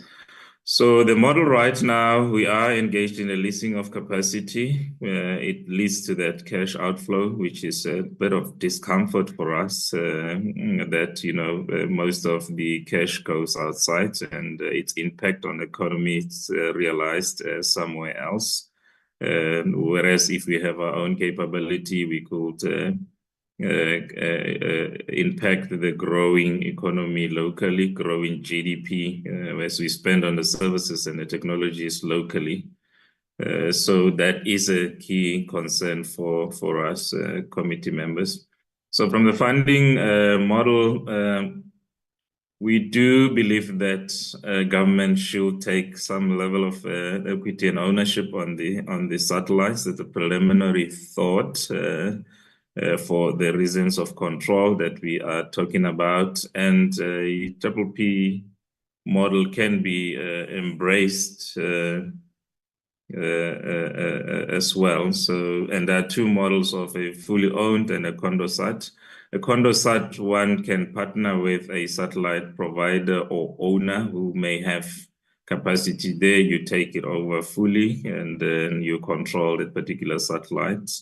And then there could be a takeover, a capacity on that particular satellite, and there could be a launch your own outright satellite, which I believe is the best approach, even though we are talking about the Condosat as an option here. From the projected scope and costing of the satellite we are talking about and the way forward, we do believe that as Humbulani from SANSA and the DGs and the representative from the DCDT were reflecting that this matter should now move forward for cabinet approval, and then we should seek funding partnerships early next year and start to implement the financial requirements around 5-6 billion rand, depending on the exchange rate. Obviously, we did our calculations based on the dollar. So we're looking at about 270-300 million US dollars, more or less, for the first satellite. What becomes then key as you launch satellite is it will be a journey that goes to launching of many more satellites towards a constellation of satellites, just to ensure that there is certainly sustainability and long-term continuity of those satellites. And just high level in terms of the progress which the DCDT, DDG Tinyuko would have covered, and SANSA CEO would have covered. We have developed and undertaken a viability and a feasibility study whose outcome is positive, that it is viable for South Africa to launch and operate its satellite. The market does exist. We have done the market research and have looked at the requirements for South Africa, where South Africa will be an anchor tenant on this particular satellite, but the secondary market will include other countries in Africa. So that's really the positive side of it, is that we can shift from being a net importer of satellite services to the exporter of satellite services through this particular initiative, and we can become sovereign as a country in terms of the ICT and telecommunications capability there. We have an approach in terms of PMO leading and consolidating the activities leading towards the development of the satellite on our site. And then we have also worked with ICASA to identify orbital slot for filing and with the ITU, and we are continuing to work on this, targeting to find a suitable slot that we can utilize for the launch. The stakeholder engagement has commenced, both funding and interested parties, and the satellite project was also included in a 2050 infrastructure development plan. So it is a priority of government of South Africa. It has received the socio-economic impact assessment as well, which is positive, which then also calls for the satellite to be taken forward. And from a key members and the key departments and entities there, we're reflecting is DCDT, DSI, SANSA, and CENTEC. And then the others will include other departments, defense, and education, health, police, and all those will benefit from the capacity that will be developed through here. And then we also continue to update the business plan. And just to, in closing, Chair, we do believe strongly that the establishment of satellite will reduce the cost to communicate and cap the cash outflows that we are dealing with, will improve the information security and enhance the country's technological sovereignty. We are at the point and the eve of the approval, cabinet approval. So this matter, once approved, we will take into the implementation stage. To build a satellite takes about 5 to 7 years. It's a long lead capability delivery cycle that we will go into. But a satellite lives for 15 to 20 years. And if one was to look at the 1.5 billion cash outflows over a period of 20 years against the the costs there, even without scratching our heads, we can see that the break-even point is much earlier and quicker in terms of that.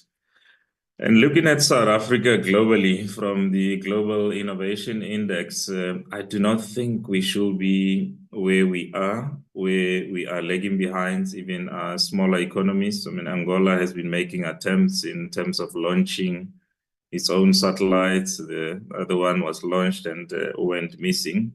We believe we have to claim our position in Africa. I mean, if one looks at the Global Innovation Index, we are number 69 of the 133 countries with the capacity and the capability of research, academia, technology development, and management that we have as a country. We do not believe we should be insourcing satellite capacity from other countries and still relying on external providers for this very critical and strategic capability. If you look at Angola in terms of the global index ranking, they're 133 of those 133 countries, and they are not at the level in terms of the research capacity and the academic capacity at where we are. But they are one of the countries that are leading as far as the development of this capacity is required. So if one has to look at it around this analysis, the sense we get is we are falling behind as a country. This initiative and the positioning strategic capability will definitely take us back there and make South Africa claim its position. I thank you. Back to you, Chair.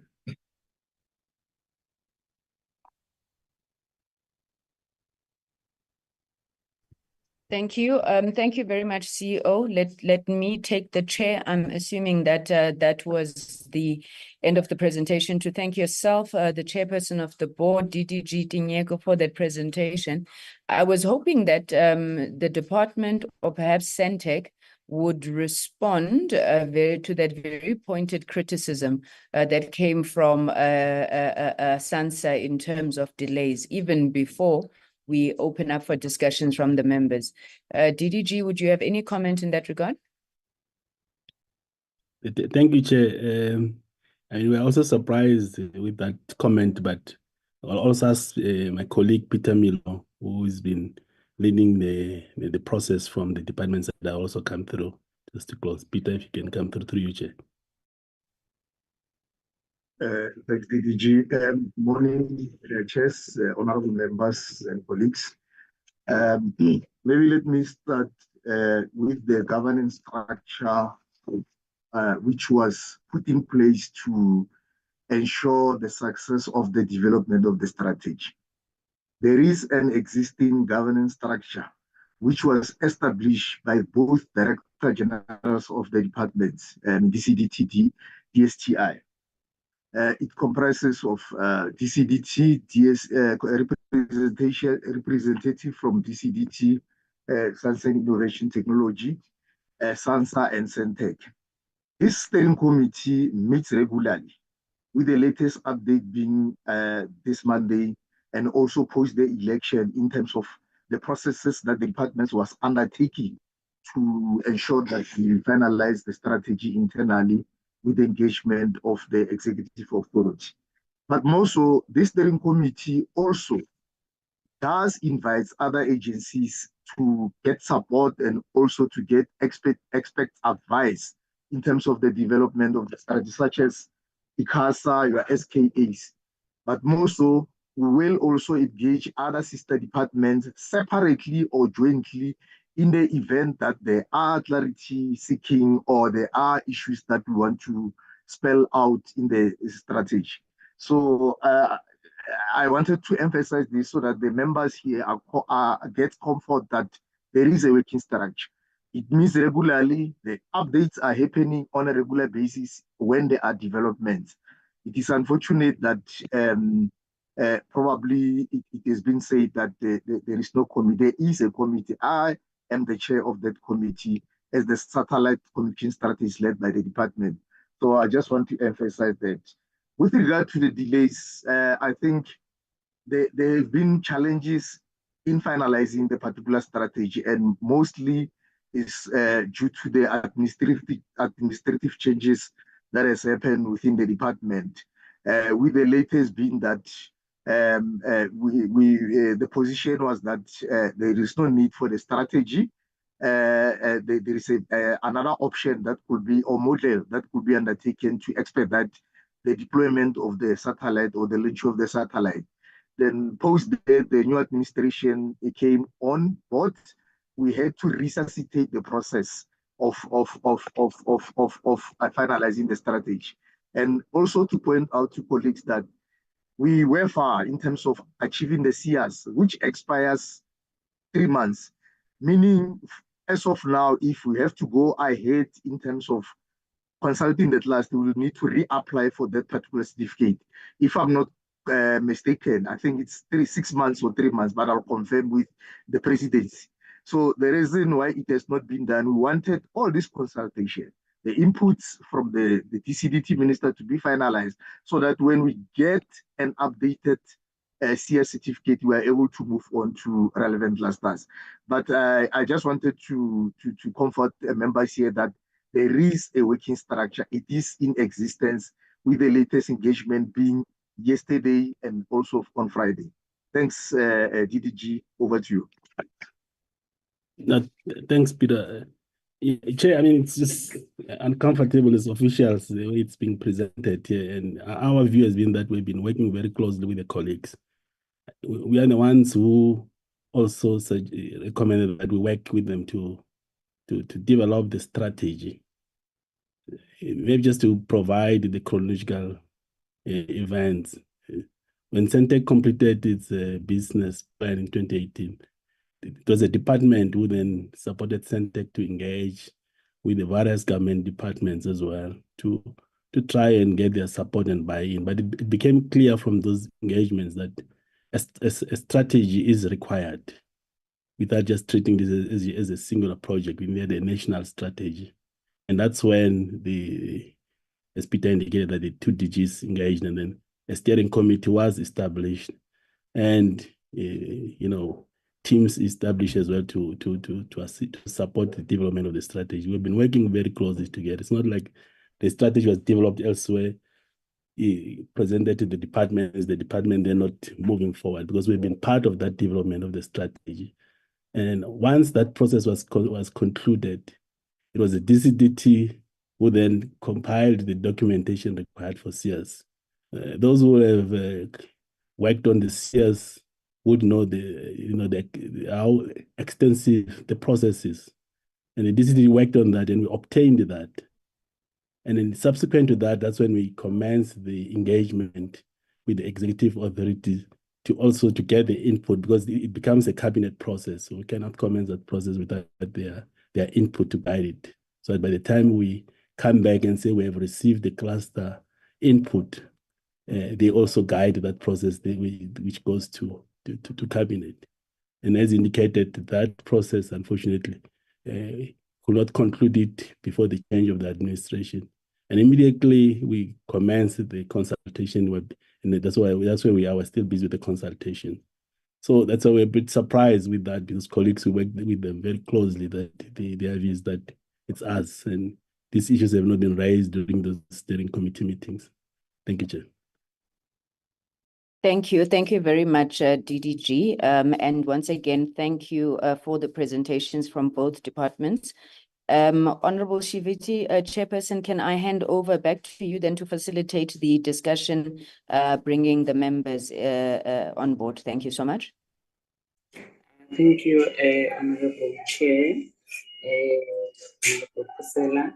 I will take it from here. Honorable members, can we have takers on discussion and questions?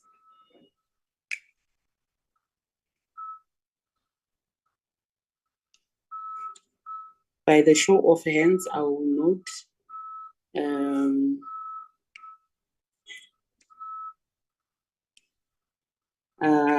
I will start with Honorable Mazoni. and then Honorable Ketama Bai. I hope I'm not misrepresenting your names. Honorable Shongo and Honorable Vilakazi. Then after Honorable Vilakazi is Honorable Bodlan. In that order. Chair. Chair. Honorable Matson, who is on the platform? Honorable Pambo. Can I also be noted? Okay, Honorable Pambo, you are also noted. Is there anyone that I've not noted that still want to be noted?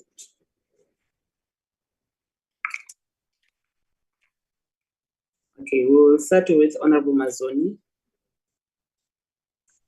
Thank you very much, Chairperson, and thank you to all the entities for their presentations. Chair, do allow me to keep my video on. Honorable Mazoni, apologies. I've not seen, I had not noted Honorable Jauke. Honorable Jauke, you will be the last. Honorable Mazoni, you may proceed. Thank you, Chairperson. Chair, I start off by saying allow me to keep my video off to save bandwidth, which is not, the irony is not lost on me. And I've said this in a few meetings before, that in a country that should be as advanced as South Africa is, on a Zoom platform, it's safer to keep our cameras off to preserve bandwidth. And certainly at this stage of the game, we should be past having to worry about putting on a camera during a Zoom meeting. But it is the situation that we find ourselves in. Now, Chair, I don't need to explain to you, you saw it firsthand, my absolute excitement and enthusiasm when we visited the Space Agency of South Africa. I had no idea the enormity of the project that we were going to do oversight over. I had no idea how many countries across the world were utilizing South Africa's geographical position to operate their satellites. And I had no idea of the kind of infrastructure that we as South Africa were in charge of, but unfortunately didn't own. I have spoken at length to people about my enthusiasm and how impressed I was at the South African Space Agency. And the only disappointment I had was that people turned around and said they had no idea that South Africa had a space agency. And I think that that's no fault of anyone's, except for the fact that we've underestimated ourselves as a country, and other people have underestimated us in thinking that why would South Africa have a space agency? And I think now that we've done this incredible oversight that we've done, and we are, we continue to make our mark across the world in terms of science, technology, innovation, research and development, digital technologies, we are being noticed as a world player. But it all comes down to one common denominator that stops us at every, it's the hurdle that stops us at every advance that we're trying to make. And that is funding and the amount of money that we have available to pursue the goals which we set out for ourselves, which are, as you say, highly ambitious, but also highly necessary, and for the level that South Africa finds itself at, not unexpected. We are not a third world country when it comes to science and technology, and we should stop ever thinking that we are. And I've said it 1,000 times, and I'm going to say it 1,000 times more. But when one looks at the budgets that have been allocated, it's very hard. It's very disheartening. Let's put it this way: to expect such magic, for lack of a better term, to come out of departments when they are so deeply underfunded. Yesterday in committee, we heard that while our R&D the percentage of GDP that should be allocated to R&D should be around 5%. We're sitting currently at 0.85%. And of course, we understand that the fiscus is very constrained and that there is only so much money and that money has to be separated accordingly.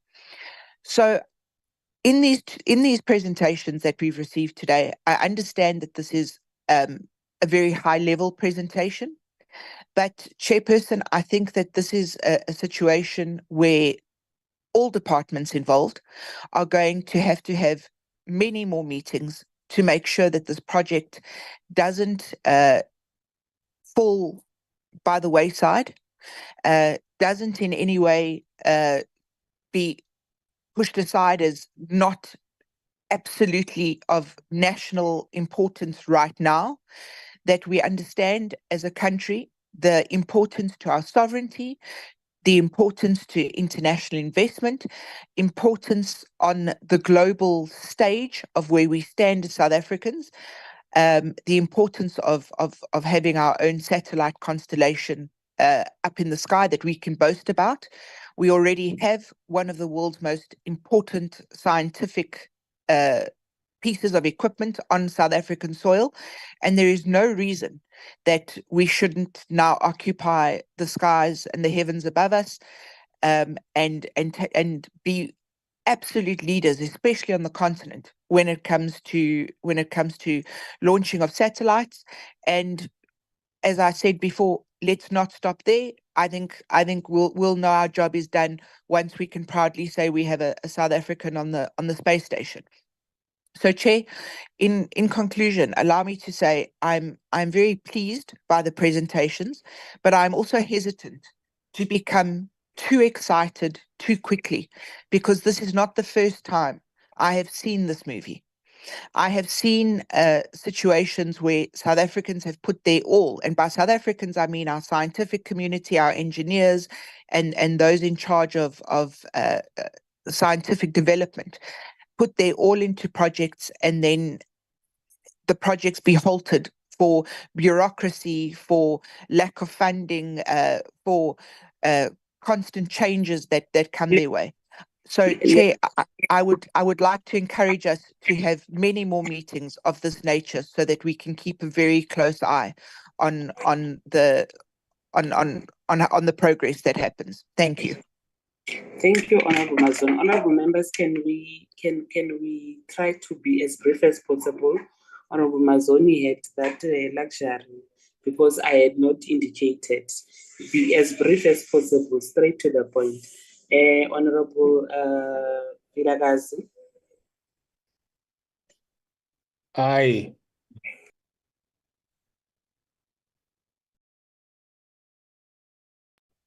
Honourable Vilakazi.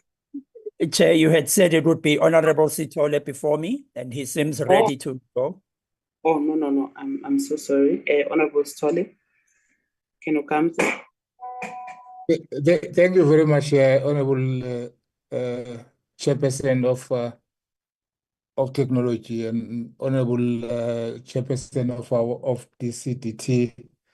Honourable members, greetings to all honourable members. First of all, Honourable Chairperson, Honourable Chairperson, co-chairperson, I want to thank the presentations, because it actually makes us to understand the situation of the country, and it makes us to understand where are we since our election in 1994. Honourable Chairperson, I have few questions, because actually I have a lot of questions, but because of your guidance, I think I will have few. But my first one, Honourable Chairperson, is the issue of excluded of transport and the Defence Force, because I didn't see the report saying that the Defence Force and the transport are included, because they do have their own space. If that one can be looked at, Honourable Chairperson. And the other one, Honourable Chairperson, is the issue of licensing, the impact of licensing if they can actually help us to understand the impact of licensing and the issue of skill development, because if you can say what you want to say, but if there is no program that talk to the skill development, it will be our failure. And because there is that big competition, because when the presenters are presenting, they actually highlighted that we are even lesser than the other countries, which are very poor than the South Africa. So if that one can be looked at, and the issue of service of the satellite, Honorable Chairperson, because if you don't have a program of maintaining the satellite, you can have the satellite if you don't have the capacity to maintain the satellite. It actually can harm the country. I think, Honorable Chairperson, because I don't want to, I think it's another question I'm going to forward it for written reply. Thank you very much, Honorable Chairperson. Thank you, Honorable Stole. Honorable Rishongo.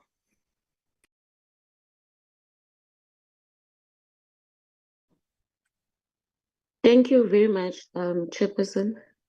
Greetings once again to everyone on the platform. Chair, let me welcome all presentations that were presented by both departments. All presentations provide insight into South Africa's strategy efforts in satellite and space-related initiatives. Chair, I'll go straight to my questions. I have one question for each presentation.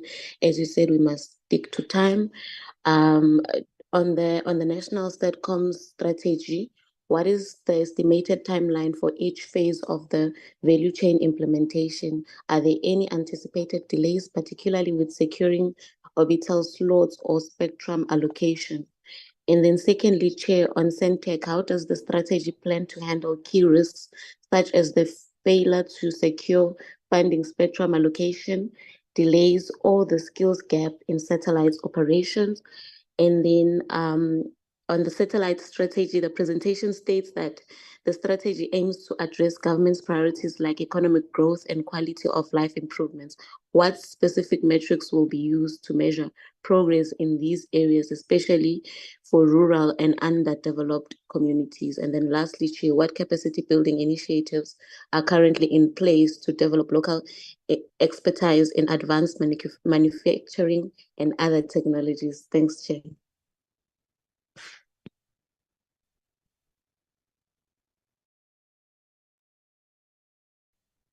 Honorable Tlongo, what did I note after Honorable Tlongo? Can you repeat? Honorable Keta Mabai. It's Vilagazi. It's Vilagazi. Yes. All right. Honorable Vilagazi. I think I had smuggled you first. Now Yeah. you can. Honorable Sithole was having none of it, Chair. So, but thank you. I also would like to thank the various entities for the presentation. My first comment is perhaps in line with what the Honorable Mazoni said at the in her presentation. It's all exciting, but my worry here is that, as with lots of plans from our government entities, my worry is just corruption, incompetence, and maybe even political will to get this thing moving. We are told that that talking about this thing is more than 10 years old. There has been no movement over the past 3 years. Angola has started and implemented a satellite program without anywhere near the kind of resources that we have financially, intellectually, or rather from the educational perspective, but they're already well ahead of us. So my question is, and I'm not sure to whom, maybe to SANSA, how are we going to ensure that this project succeeds? What are we going to do differently? The Honorable Tlongo just asked about timeframes. When do we anticipate then that we will launch this satellite for South Africa? The other question that I have is, this is really more a concern. I noted the risks and I had thought about the risks myself. And I was happy to see on the SANSA presentation, I think it was a subsequent one, that the risks were noted. But I felt that the mitigations, I think it was actions planned, actions were rather weak. It was all about, we will do this, we will do that. Nothing about anything concrete that's been done, or just giving concrete details around timeframes and specific activities. But maybe the strategy could be strengthened there. The other thing is, it is similarly in the sense of not being very clear. There was just talk of, we will try, and we are trying other funding mechanisms. What funding mechanisms are these, please? Can we have specifics? What is it that is being envisaged? And the CEO of SANTEC mentioned Condorcet. The acting CEO mentioned Condorcet. I didn't get what that was. Would you please just give clarity on what Condorcet is? And then also in regard to sustainability, what are the skill sets? Again, Honorable Hlongo asked, but I'd like to know, what are the skill sets that we feel we need to develop specifically for launching a satellite, and noting that we will be doing this for the first time in the country? Another aspect that I noted on all the presentations really is they're quite clear about the expense. We're expecting to spend about 6 billion rand. One presentation said we will break even after 5 years. But what I'm really interested in is, what is the return on investment? That doesn't seem, in my view, from the presentations, to have been an assessment of, so how much can we expect that this will plow into the economy, even into the fiscus? And then just as I approach conclusion, ICASA has recently published a notice to conduct consultations on a licensing framework for satellite services. What impact will this have on this exercise? And especially if other satellite operators are given licenses to operate in the country. And I note every presenter said that part of the objective is improving connectivity, but we are failing to do this even with SASA and BPI. Currently, this is what gives me some concern just around how we will be able to implement what looks like a much bigger program. But in line with this also, we still have not concluded the analog switch off, migrating to satellite. What are the implications of this satellite program on this? Will it speed up that process, or will the satellite program itself be hampered by that? What are the impact of this program on the ASO? And I thank you, Chair. Thank you, Honorable Vilakazi. Can I have the next line? Was it myself, Chair? It should be yourself, Honorable Kotlani. Thank you very much, Chair. Chairperson, I think this meeting is long overdue, and hopefully it will give direction to both departments in terms of how we can work together going forward. I think for me, Chairperson, yesterday as the Portfolio Committee on Communications and Digital Technologies, we had an all-day meeting, and one of the things that we were presented on was the broad digital migration. And what came out strongly from that meeting was that there was poor project management.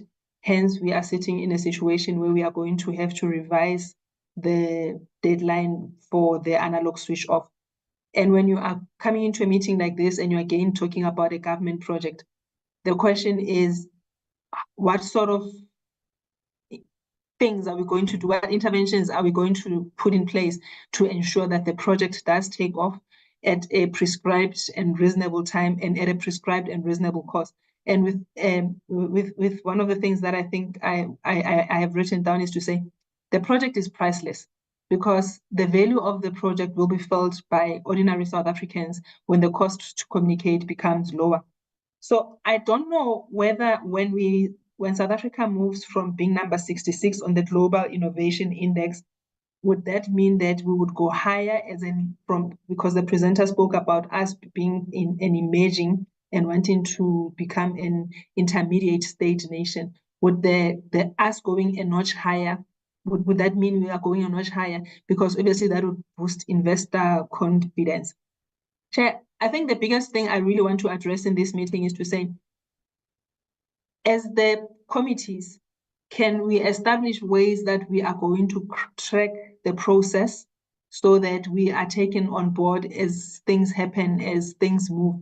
Because if we are going to hear from the department saying, oh, we are not getting feedback from one department, or we are having meetings, it means that something is not happening as it should. So for me, it's a request for us to have regular feedbacks.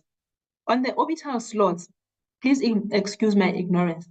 With the slots that are available, is it a first come, first served basis that if South Africa is not taking up the available slots, then we lose out and we are going to be overtaken by the other countries who do not have the political challenges and the investment challenges that we are facing? And what does that mean if it's a first come, first served basis? And in terms of getting investors, private sector, to invest in the project, does that mean we need to be more aggressive? And in the 10 years that this project has been bantered about, how far are we in getting people that seem really interested in putting money into those things? I'll stop there. Thank you so much, Chair. Thank you, Honorable Botlani. Next in line,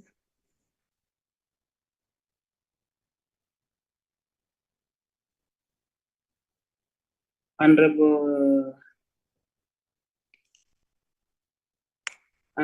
Pambo. Is it Honorable Pambo next in line or? No, thank you very much, Chairperson, and greetings to the colleagues who are on the platform. I think for me, more than anything, I would like the breakdown of the 100 billion before we can even engage, because as we know, with this government of austerity measures, we need to understand the challenges that these entities are subjected to, so that we can be able not only to hold them accountable, but also to be able to assist where they have challenges, and we can also assist in advocating for this project. So in the 100 billion, a sense of itemization as to which cent goes where, and what are the challenges. Is this 100 billion enough? And what needs to happen? I think let's start from there.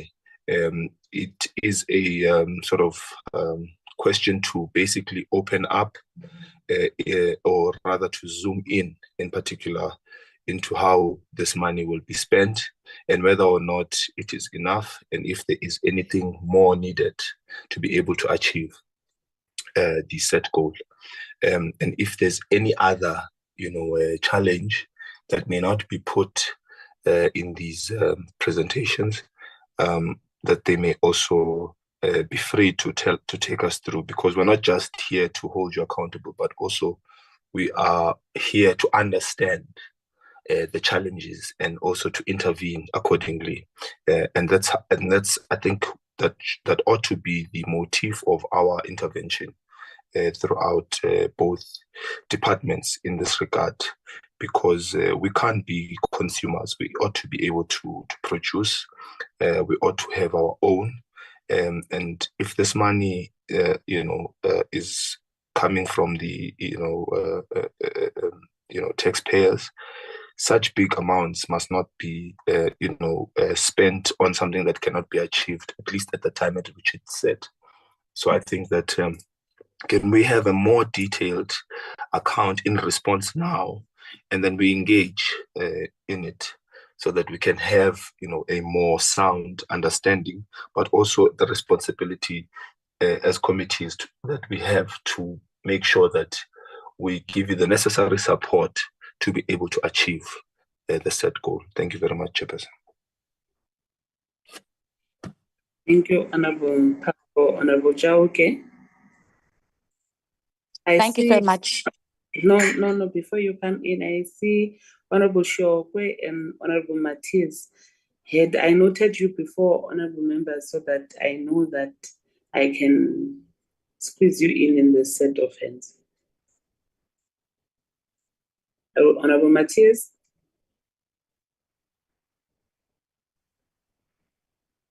Thank you, Chairperson. I'm just turning on my video. Okay. Thank you, Chair. Just quickly, we definitely, obviously, as the economic freedom fighters, we've always been advocating for state capacity. So this is something that we obviously welcome. To echo my colleague, Honorable Bokhani, on the presentation we had yesterday regarding the turn off the analog switch off.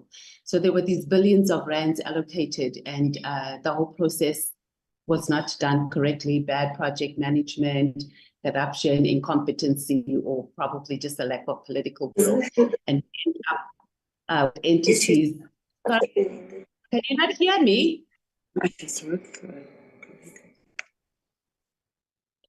Or is someone else talking while I'm talking? Can I continue? You may proceed. I thought you were calling me to order or something, so I was just trying to be called to order if I was. So just to echo that, so the concern here is exactly that. The request is, I think it's 6 billion for the capital costs on that. So this, we can't jump ahead because, okay, there's obviously going to be a time frame, step-by-step plan on what can happen.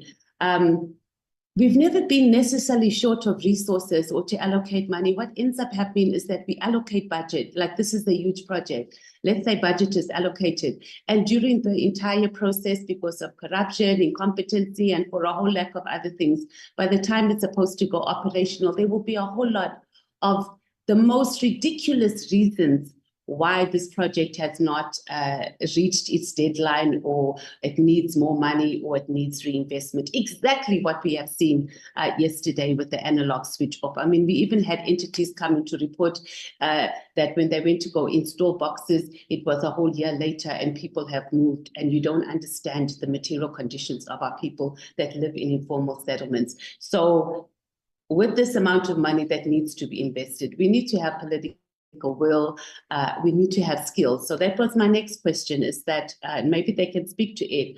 What partnerships are we having with the Department of Education and also higher education on making sure that we are properly skilled to be able to, so when this project is up and running, we don't have this, that we don't have skills, we have to import and bring people in. So now is the time for us to start, even from a primary school level, to be able to develop students, or rather learners, to be able to continue with this project. We can talk to the issue of how can we raise this money? So we have, for example, there's 100 billion rand that currently we spend on foreign services, satellite services.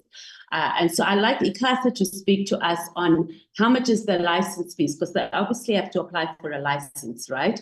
So how much is the license fees that they pay? And then in addition, is there anything else that we tax them on? Because from the rand that we need for the capital costs from the current services that are operating. Then we also need to look at how are we going to protect this once it's done, because we can't continue having these foreign services operating while we have our own. And if we do, they need to be taxed, adequately taxed, so we protect our local industry and the money that we've spent as a country, the 6 billion on capital costs, we make sure that we get a return on investment. South Africa, I mean, we've always produced and we've had world-class services, and our big concern, I mean, let's look at Denel, for example. We had Pravin Gordhan who ran that Denel to the ground, and the purpose of that, and we must never run away from this, is that it becomes deliberate, because you want to open the market, and not necessarily always for privatization, but you want to open the market for private companies, or rather capitalism, to take over the gap in the market. So we end up not building state capacity in our country. We lose jobs because we understand very clearly that capitalism is not about protecting the local industry, and it's not about protecting workers. So a government that needs to run this needs to be highly dedicated to be able to build state capacity, and that's what we're going to need if we're going to invest this 6 billion rand in this. It is disheartening that this whole thing has been 10 years in the making, and I do hope that we can move forward. We build state capacity, and I think the 6 billion rand is not going to be hard to fundraise from this 100 billion that we are already generating, and we should look at a funding model for that. Thank you, Chair. Honorable Matthias, Honorable Shokwe. Shongwe. Honorable Shongwe. Thank you, Chair. Can you hear me? Yes. Thank you. Greetings to all members and their entities. Well, I would like to say I appreciate the presentation of this big project. It really is exciting. Just that it reminds me of the time when former President Mandela was still president. You will hear of such big projects that they are coming and very exciting. That tells you South Africa will be changed. And you'll also hear later that budget and money was allocated for this project. Then you'll hear later like the Alex issue, where the money is nowhere to be found and nothing to be shown on that. So the excitement that I have currently on this project begs to question me that if I live here now today, what am I going to say to the ordinary South Africans who's going to ask me, Uti, Mr. Shong, I hear you government are saying there's a big project that is coming down. But me as a person from a rural area or township, how does this benefit me? And does it give me jobs? Does it benefit me anyhow and stuff like that? The reason I'm asking this question is that the committee never knew about this project. And hence they never knew about this project. I question Noguchi, was it part of the DCDT? Was it part of the planned DCDT and the financial? Was it also planned for this year? Or it's just as surprised as I am? DCTD now not as surprised as I am as well. So I want to know, is this project going to happen? And if yes, how is it going to happen? Where is the funding going to come from? And is it going to be this year? And again, I would also like to understand each duration of the project from start to end. How long is it going to take? I think most of the questions have been covered by members. It's just that Honorable Matthias has just touched on the nerve. She just mentioned, may he so rest in peace, Ubabu Pravin Gordhan, the master of promises and no deliverance. Thank you, Chair. Thank you, Honorable Shongwe. Honorable Chauke. Thank you so much, Chairperson and honorable members. I would like to start off by appreciating the presentations that have been made, and also appreciate the inputs that have been made by my fellow colleagues as well. And I think they are quite progressive and also give us an insight in terms of having a better understanding on how to ensure the successful implementation of this magnificent project. Chairperson, I've been greatly covered by my colleagues, but one would also want to go to what Honorable Matisse and other comrades have alluded to in terms of skills development training that will then take place, and the collaboration that will then be fostered between different departments and agencies in this particular project. And I think that is very important for us to highlight, because it will also give us, as portfolio committee members and portfolio committees, to lobby on behalf of the project to ensure that there is collaborative effort that takes place. Honorable Matisse also indicated that what is the collaboration between the entities that will be responsible for the implementation of the satellite project and the Department of Basic Education and Higher Education as well, in order for us to ensure that we are acquiring the necessary skills from an onset, early stage, from our learners as well. But then also, I think it's very important for us to highlight the importance of the presentation also reflecting the economic and also the employment opportunities that will then exist. And I think, when we speak about high unemployment rates, a project of this magnitude will be addressing a percentage of that, therefore creating employment opportunities. So we must be able to measure that. Second, it would be, what is the monitoring and evaluation strategy that is going to be put in place, a collaborative one between the two departments? And I think even ourselves as the two portfolio committees, we need to have a monitoring and evaluation strategy in place in order for us to really keep track of the progress and the developments that will be taking place in the implementation of the project. In order for us to really evaluate the performance and also know who do we hold accountable and responsible for certain elements of the implementation as well. Chair, also we need to highlight the impact it's going to have. And I think many of my colleagues have echoed this. What type of impact is it going to have on our township and rural communities? And I think many South Africans look at some of the projects that then take place as to how it's going to impact on their lives positively. And that must always be clearly articulated and communicated, because many people will then say, okay, as South Africa, we see there's going to be an economic growth when we have independency, or when we have independency and have our own satellite, and then we'll be competing with the global on the global stage. But what does that mean for an ordinary South African? And that must be translated through our communication and within our strategy, so that when we go to the ordinary person on the ground, we're able to articulate how this particular project will impact on their lives, but also how it will impact on society and the communities. Also, on the risks, risk analysis that has been made, we've identified, yes, that there are going to be certain risks, and we have seen ways in which to mitigate them. But as indicated by one of the colleagues as well, is that I think they are not strengthened, they are not strong enough. And also what has already been done to mitigate some of those challenges. And I think that requires pre-planning, which I'm sure the departments have already started with that, but we need to have that articulated quite clearly, especially when it comes to security. What has been done? We don't wait for an emergency, a state of emergency to first take place before we implement. But what are some of the mitigation strategies or plans that have already been implemented in order for us to address some of these challenges?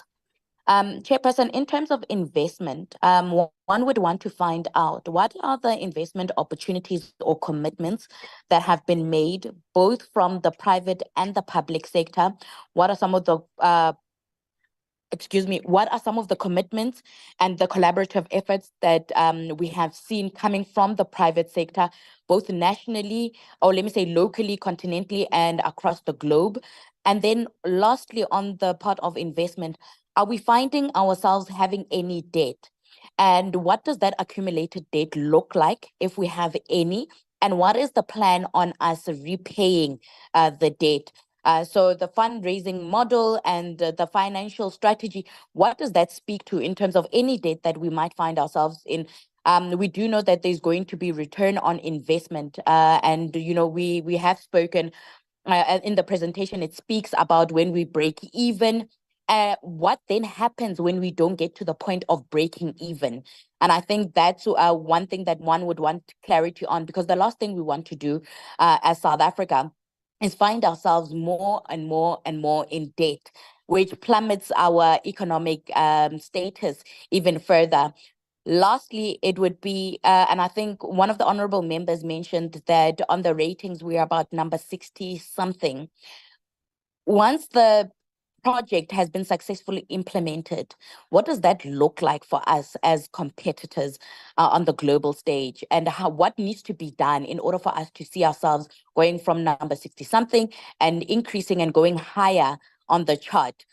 So that we can make sure that even our efforts are put towards that, but also what are the benefits of it? Lastly, it would be, how can the other African countries leverage off of this particular project and the satellites? And I think that's where one would want to understand the conversations that has been had at a continental level and the negotiations that have possibly taken place. Thank you so much, Chairperson. Thank you, honorable members of both the portfolio committees. We are now going to give this opportunity to the department to assist with answering questions. Thank you. Oh.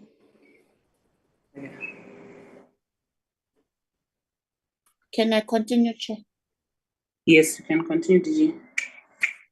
All right, thank you very much. Thank you, Chair. Thank you to the honorable members for the questions. I will Wait.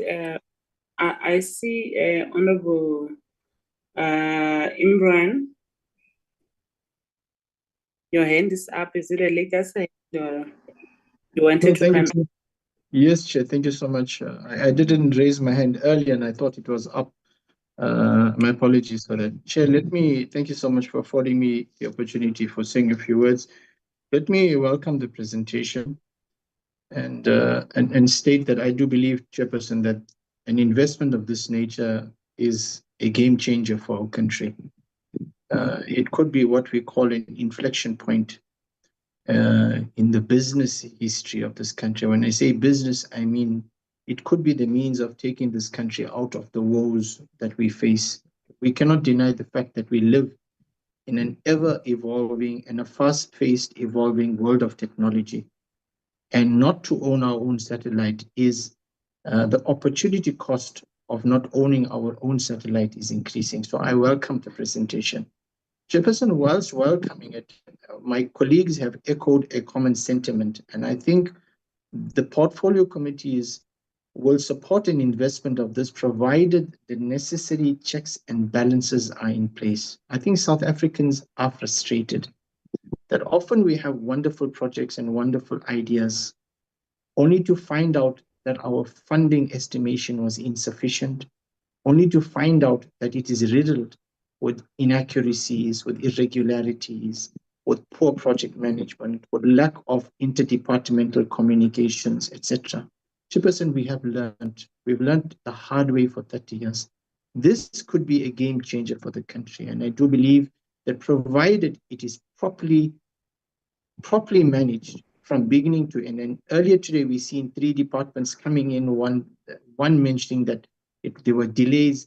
And you could see there is, whilst the efforts have been made, there hasn't been the ability to collaborate fully. And we can understand partly. But Chairperson, if we are going to take this forward, I do believe that first and foremost, we should have a single steering committee that talks to us as opposed to having multiple presentations like this. And that single steering committee should present to us a comprehensive business case and business plan that talks about all aspects that honorable members have spoken about, that talks to issues of what are the cost savings, what are the financial savings, what are the return on investment to us. We've heard that the life of a satellite can be up to 20 years. I've also heard it could be 15 years. That's a phenomenal amount of time in a capital investment. So in terms of employment creation, so I think the first thing is a comprehensive business plan explained to us in a manner that is easy and simple to understand, not in a complicated way, in a simple way with ordinary South Africans. It must address issues, how will it reduce the cost to ordinary South Africans? So I think in a simple to understand business plan is that is the first contribution I would like to make. We need to have one committee that drives us, and the first task must be to present a comprehensive business plan.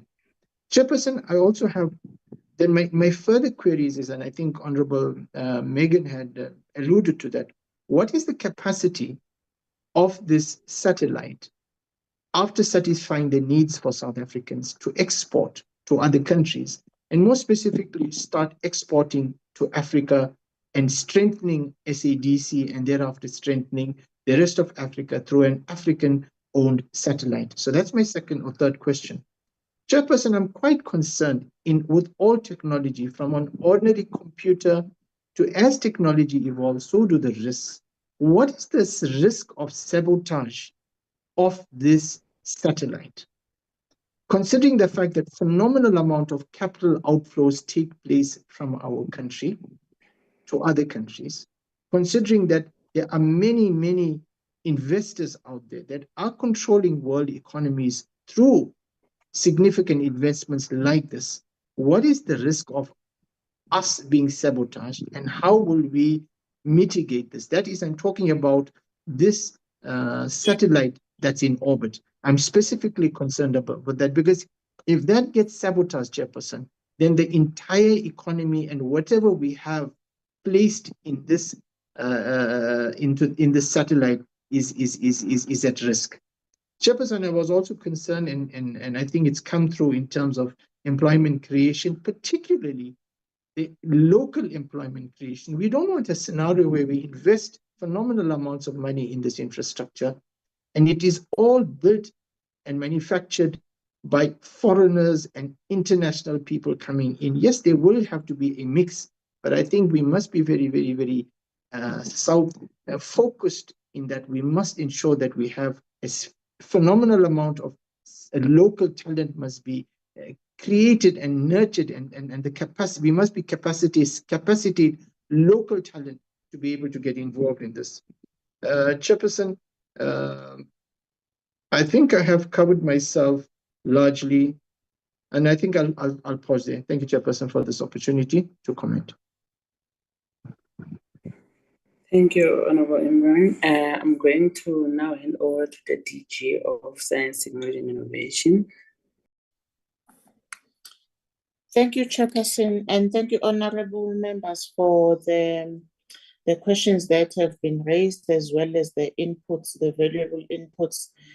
In terms of responding, I think I would like to first thank the DCDT colleagues on clarifying the issue around the governance structure and the committee that is working there. However, I would like us to perhaps take this off the platform in terms of looking at how we can work together, where perhaps there could have been some confusion in terms of working with each other. And then, as one of the committee members have also indicated, one of the honorable members, is that they would like to have an update, because we need to be speaking with one voice and not having different views around the delivery of these catalytic projects. In terms of us working, I would like to respond around the issue raised on how then are we preparing our young ones to fit into these technologies from a school level. The department, we do recognize that there is value in introducing young children at school level to activities that spark their interest in science, technology, engineering, and mathematics. So that is STEM. And we are working with the Department of Basic Education. Since 2004, we have a collaboration agreement which serves as a basis for bilateral partnership between the two departments, where we are looking at implementing respective mandates and competencies of the two departments. We also work with provincial departments where we access schools, learners, and educators to be involved in STEM cells, to be involved in science, technology, and innovation. There is a bilateral agreement that is currently under review in keeping with the challenges and the evolving future of education, work, and society. The review process is led by the deputy ministers of both the departments, with the focus of improving participation and achievement in science, technology, and engineering education. So there is work that is underway to keep us at par with the technological developments that are happening currently. I would then, Chair, would like to hand over to Rakeshni, DTG Rakeshni, to add a few, to also respond to some of the questions and add a few comments as well. And then we would then hand over to the SANSA team. Rakeshni, thank you. Thank you very much, Acting DG, Chair, and colleagues. Yes, the issue around skills gap, as Acting DG said, is critically important. There is a strong outreach and awareness campaign that is being led largely through SANSA, but there are also a skills plan, because we know that we need new sets of skills in terms of technicians, in terms of artisans, in terms, and that's at the TVET level, moving all the way into high-level skills at the PhD, doctoral level, especially around engineering. And this is being addressed through the human capital development strategies that are led by the DSTI. And in terms of some of the key anchor points, in terms of putting together a strong business case as well that is needed here to drive the economics of this. We are looking at that national space program and building a strong socioeconomic business case, and this work is currently being done, which Itumeleng will speak to. So perhaps I pause and I allow Itumeleng to add some of the technical inputs. Thank you, DG Rakeshni. I think all that I wanted to say is to perhaps maybe respond to the question of Honorable Member Sitola about why the exclusion of DOD and DOT on the steering committee or the drafting committees of the strategy. I think on several occasions, the DOD through the command center attended some of our initial meetings of drafting the strategy. With regard to DOT itself, they have, we have sent several invitations to participate, but had no success. So going forward, I think the strategy that we're going to adopt is to, sometimes at lower levels, you know who's responsible for what area in a certain department, and you send an invite, but there is no response. I think what the critical moving forward is to ensure that, the invitation are pitched much higher, either at minister or DG level. And this is what the approach that we probably going to be doing to ensure that, the steering committee is as comprehensive and inclusive as much as possible. And that we're going to do with the basic education, and he had to ensure that, the project and the strategy itself, it's absolutely inclusive of all the ministries where, perhaps the strategy, some of them are beneficiaries. Thank you. That's where I will end. Thank you.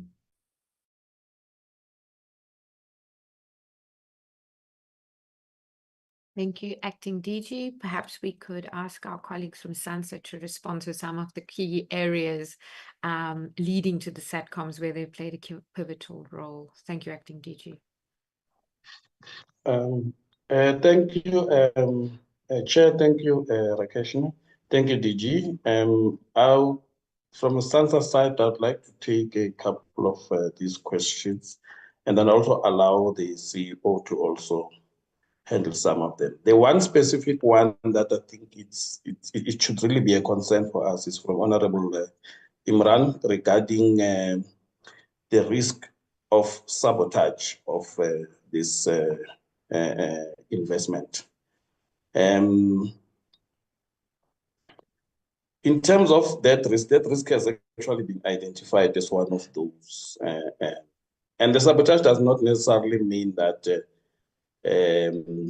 it gets blown off, or it could be during procurement, they could be putting in the defective or non-reliable components to make sure that the satellite doesn't make the 15-year lifespan that has actually been done.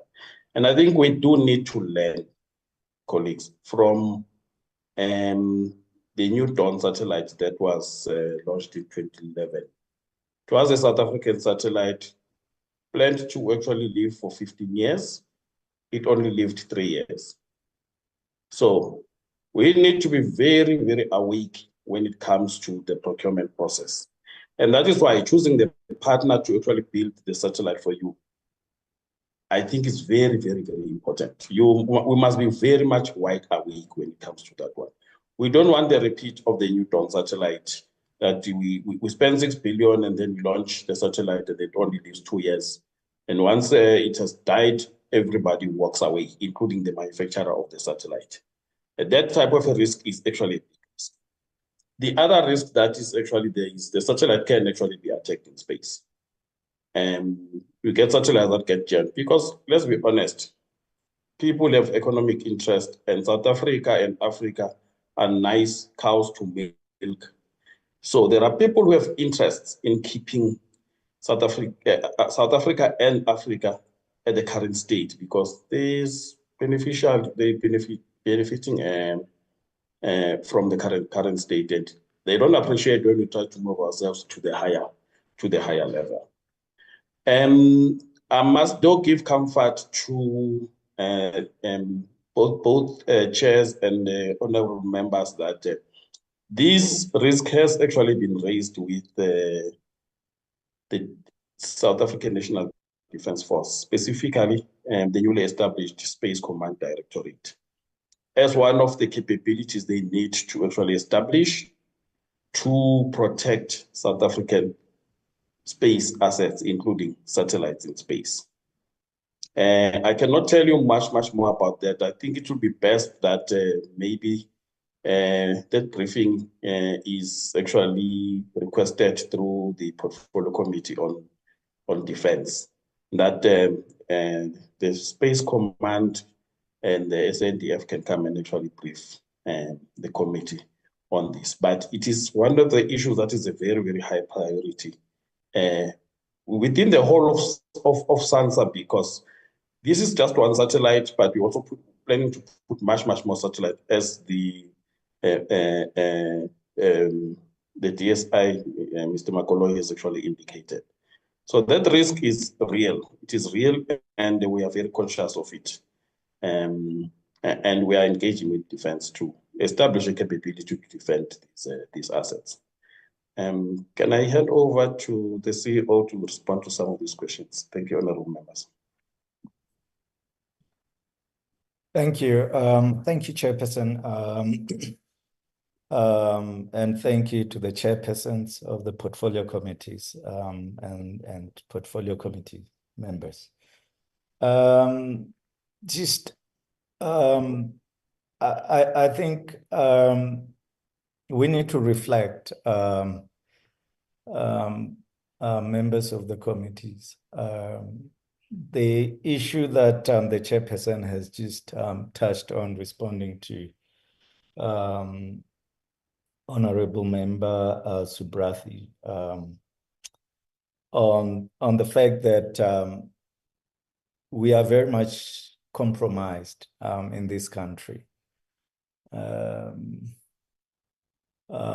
fact that it's taking us so many years, when Cabinet, by the way, has made 2 or 3 announcements in the past to say, you know, communication is quite strategic for this country. And the questions that we should be asking ourselves is, why in such strategic capabilities, such as communication satellite, such as Earth observation satellites, we're not finding proper investment or to run these programs so that we can build the strategic capability for this country? It's a question that I think we need to reflect on. We've launched Sumbandela Set in 2009, which was a huge success for the country.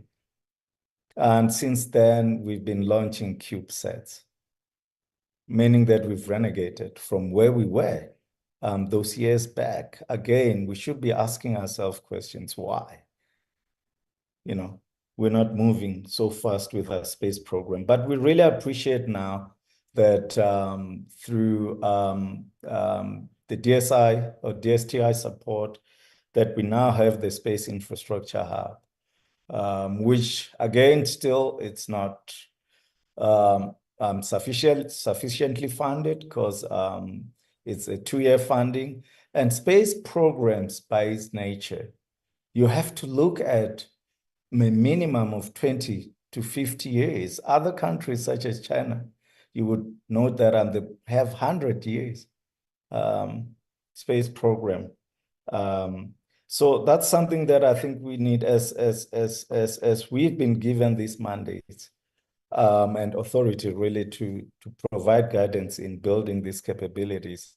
And these, I just want to state these first, that if you look at the advanced spacefaring countries and where they are in terms of the industry and investors or private investors they're investing, it's because over a number of years, the state was very deliberate in investing in building these capabilities as well as the capacity. So as South Africa, and the point that was made about what would it cost this country if we do not invest in a space program? The reality is that just for this area of satellite communications, as you've heard, the state is spending already 1.5 billion annually. And if we look at that over a period of 15 to 20 years, that's 22.5 to 30 billion rand. So whichever way we would spend this money, and we're saying with a program like this, we would prevent or reduce this capital outflow, but also ensuring that we're not just net importers of technologies. So we need to be looking at that from that strategic point of view. The issue of building space situational awareness, as the chairperson of SANSA board said, it's one area that is our key focus area. And we are working very closely with the Space Command, because space situational awareness as well as space traffic management, it's so critical for us to safeguard our space assets as we are embarking towards this phase in which we're looking at building constellations for the country in a number of areas and addressing some of these societal challenges that we had. And perhaps, chairpersons, it could have been also our fault from our side that I don't think the portfolio committees had sight of the strategy itself in terms of what we've looked as outcomes, the impact of implementing this strategy and what it would mean in terms of benefiting South Africans and ensuring that we are global competitive. The issue of human capital is critical. Acting DDG Rakesh did touch on that. But with the DSI, we do have bursary programs. And what we could do is to then look at targeted bursaries that will ensure that we do build capacity in this area. We work with the National Research Foundation on our bursary, but we also are very much involved now with basic education, looking at space education, where we want to ensure that it becomes part of the curriculum so that we can build talent from that age.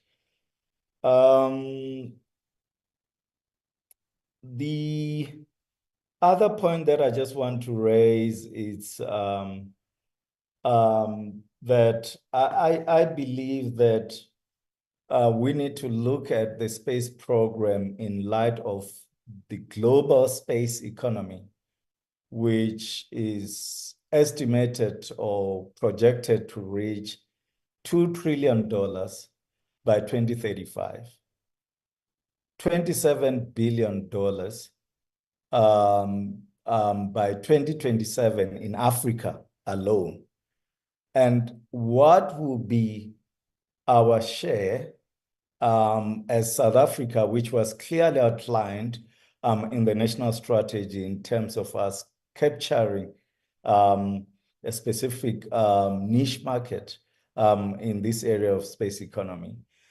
Honorable Mazzoni talked about a geographic advantage, and we should be using that as a country as we embark on a long-term space program where we are currently building a new ground station in Markiesfontein, which we believe is going to attract foreign direct investment. We are already generating over 130 million with our space operations in Hartebeespoort. And we believe that as a 3-year schedule, this is money generated that can be reinvested into building capacity, into research, development, and innovation. We are very deliberate in looking at the transformation in terms of building the domestic space industry. And we are putting in place funding instrument that will ensure that we do support startups. And we're hoping that with all these bursary programs, with satellite programs that we have at CPUT, at DUT, that we can then begin to look at how we merge business development and entrepreneurship as we implement this space program. And for us, as SANSA supporting our government departments, we believe that you know, a country such as South Africa, for it not to have a communication satellite, it's a huge risk itself. We've seen a shift in geopolitics. We've seen our international position in some of these global issues that are happening. And we just don't know what will happen one day if we do not have access to these technologies. And we've seen in some instances where we have made requests for high resolution satellite imagery to serve the state, where our partners are not able to provide us due to the political pressures and so on. And therefore, we need to be deliberate in building a sovereign capability in this country. And we will need your support really to ensure that we build a viable and a sustainable space program. And we are building capacity within the South African National Space Agency to ensure that we do have a very strong project and program management team for some of these long-term projects that we're embarking on. And we would continue doing so that we can implement a viable and a sustainable space program. Thank you, Chair. Thank you, CEO. Rakesh, I'm handing back to you. Thank you very much, Chairperson. I think from our side as the department, we're very excited about the opportunities, and the concern that we have is that if a whole of government approach is not adopted to drive the opportunities presented with this technology, that we will be seen as being left behind as the rest of the world capitalizes on new markets as well as the new demands for these enabling services. And it does provide us as South Africa with a competitive advantage, especially when it comes to low-cost SATCOMs infrastructure and services.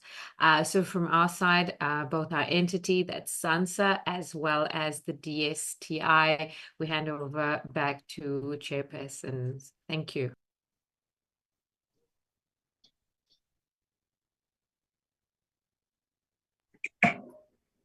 DG, are you done?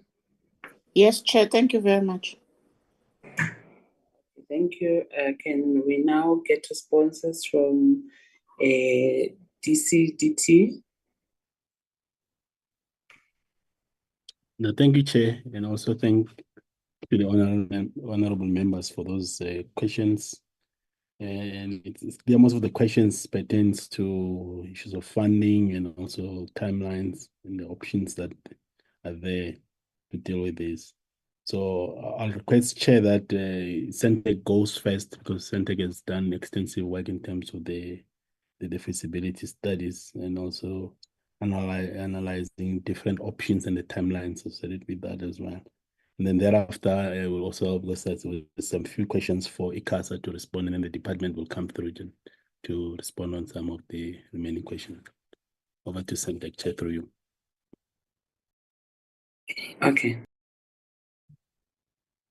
Thank you, Chair, and the committee members. Yeah, first, I think we would like to appreciate, the support from both committees on this very critical strategic initiative, and also the challenging of due diligence and enhanced approach to the development and management of the initiatives. It's also highly appreciated. I think it does actually show interest in this particular developments and its success. So there are a couple of questions that I will respond to with my colleagues. It was the first one from, I think it was from Honorable Sitole, as to how do we plan to deal with the funding risks. So where we at, on the eve of the cabinet's approval, so once this has received fully the executive authority approval, it will then go to cabinet. And then once approved, the full-scale implementation will then commence. However, Honorable Sitole, we have started preliminary engagements with development funding institutions, which are subject to the final conclusion and approval and commitment by those. They have shown interest. So from a funding point of view, there are opportunities of the DFIs coming on board. And on your second point, I think it related to the skills side of issues as to how do we manage the risks associated with that. From the satellite monitoring and operation skills, I think we do have capacity in the country. The improvement is not as deep and broad as on the development side. So both SANTEC and SANSA should be able to, with little effort, operate and monitor the satellite quite sustainably. Where we will need partnership in terms of the skills enhancement and exchange is on the actual build and the development of the satellite. Building of the actual birds will require maybe an external partner there, because we may not be able to do it holistically, will not be able to do it holistically on our own. Some of the technology required that goes into that particular satellite, the skills we do not have locally. So the best model in terms of approaching and delivering will be there of a hybrid internal and external there, where then the process in itself, as the satellite gets built, transfers the skills to South Africans, such that the readiness level for subsequent satellite will enhance as we implement the first satellite there. And then there were questions from Honorable Vilakasi as to what is we were talked about the funding. I think it was more around the development funding institutions that we have engaged, Honorable Vilakasi. So there is appetite. That's what we refer to, that with the funding partners there. And once this strategy has been fully approved and received the cabinet approval, then I think the additional partners, then we will start to invite publicly other prospective partners. Your second question related to what do we mean by a condosat? So a condosat arrangement is an arrangement where a provider or a country requiring services or a business requiring services partners with a satellite provider or operator to actually buy capacity on their satellites, and then that particular capacity get reserved at manufacturing level, or once the bird is up in the sky, it's yours and you can use it, but you do not own the satellite in such an arrangement. So that is what the Condosat arrangement it looks like. The outright preferred arrangement is where we fully own satellites and control those satellites, because in a Condosat, the ownership will not be fully of that country. Although we mentioned that option, we do recommend the fully owned SA-based satellite as well. And then the last one I will be touching on was from Honorable Megan as to how can we improve our Global Innovation Index rating is through enhancing our spending on the research, development, and innovation that we will and enhance our ranking, is through increasing our capacity for research and academia participation and research institutions contributing globally to the development of solutions. So this initiative and its spend as well on our GDP, it's also something that is going to contribute towards the overall GDP spend and the RDI spend, which also does improve the level of the Global Innovation Index ranking there. So the more we spend, the more we innovate, the higher the ranking and the prospects. And yeah, we're right where we are in Africa, we second, so we can very easily lead Africa. I think there's Mauritius above us, which should be fairly easy to regain our Africa position and start to challenge other global ranking positions if we really place concerted focus on research, development, and innovation there. I would like to call on the acting CEO of SANTEC to talk on the orbital slot. Frank, if you could come in. Thank you, CEO, and good afternoon, Honorable Chair and Honorable members. Indeed, CEO, there was a question from Honorable Bodlani on the orbital slot, and her question was, is it a first come, first serve on a first come, first serve basis? Yeah, indeed. Yes, indeed, Honorable Bodlani, it is on a first come, first serve basis, following, you know, the ITU provisions for applications, and hence, you know, unfortunately, because as a country we were not really a player within the, you know, the spacefaring nations, there has been multiple applications that were done where we were required to respond and to affirm if we are indeed impacted or not by activities of other nations that, you know, were commissioning space programs. However, we have since, you know, made sure that we have the capacity within ICASA, supported by SANTEC and other players, where we are now able to, you know, effectively play to protect our allotted orbital assets. But in the main, when we now go ahead with this project, we will have to follow the ITU prescripts. It also speaks to the timelines. I mean, the timelines to have a fully functional and fully coordinated orbital slot with the corresponding spectrum.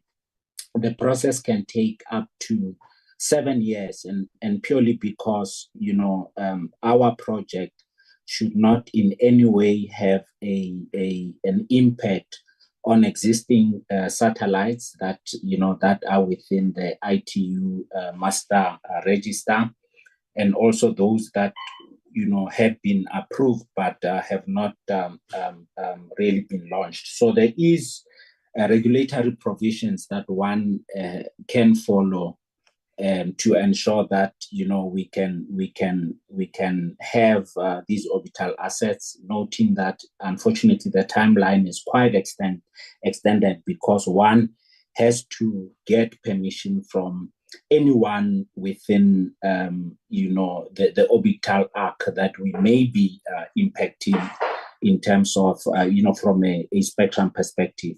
There was also a question on the return on investment.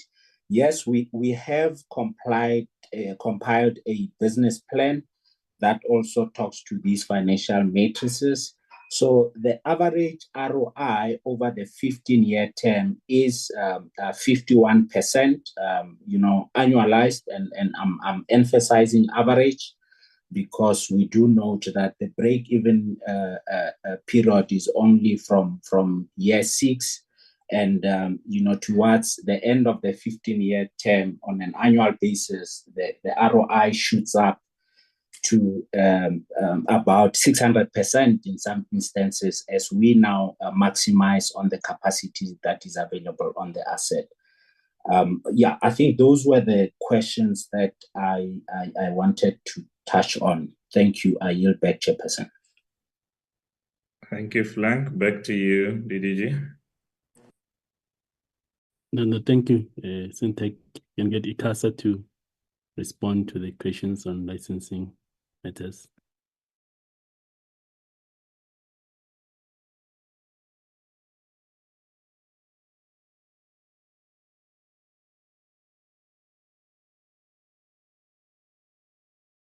DDG, I believe the chairperson of ICASA did step off the platform. I'm not sure if there's anybody else from ICASA.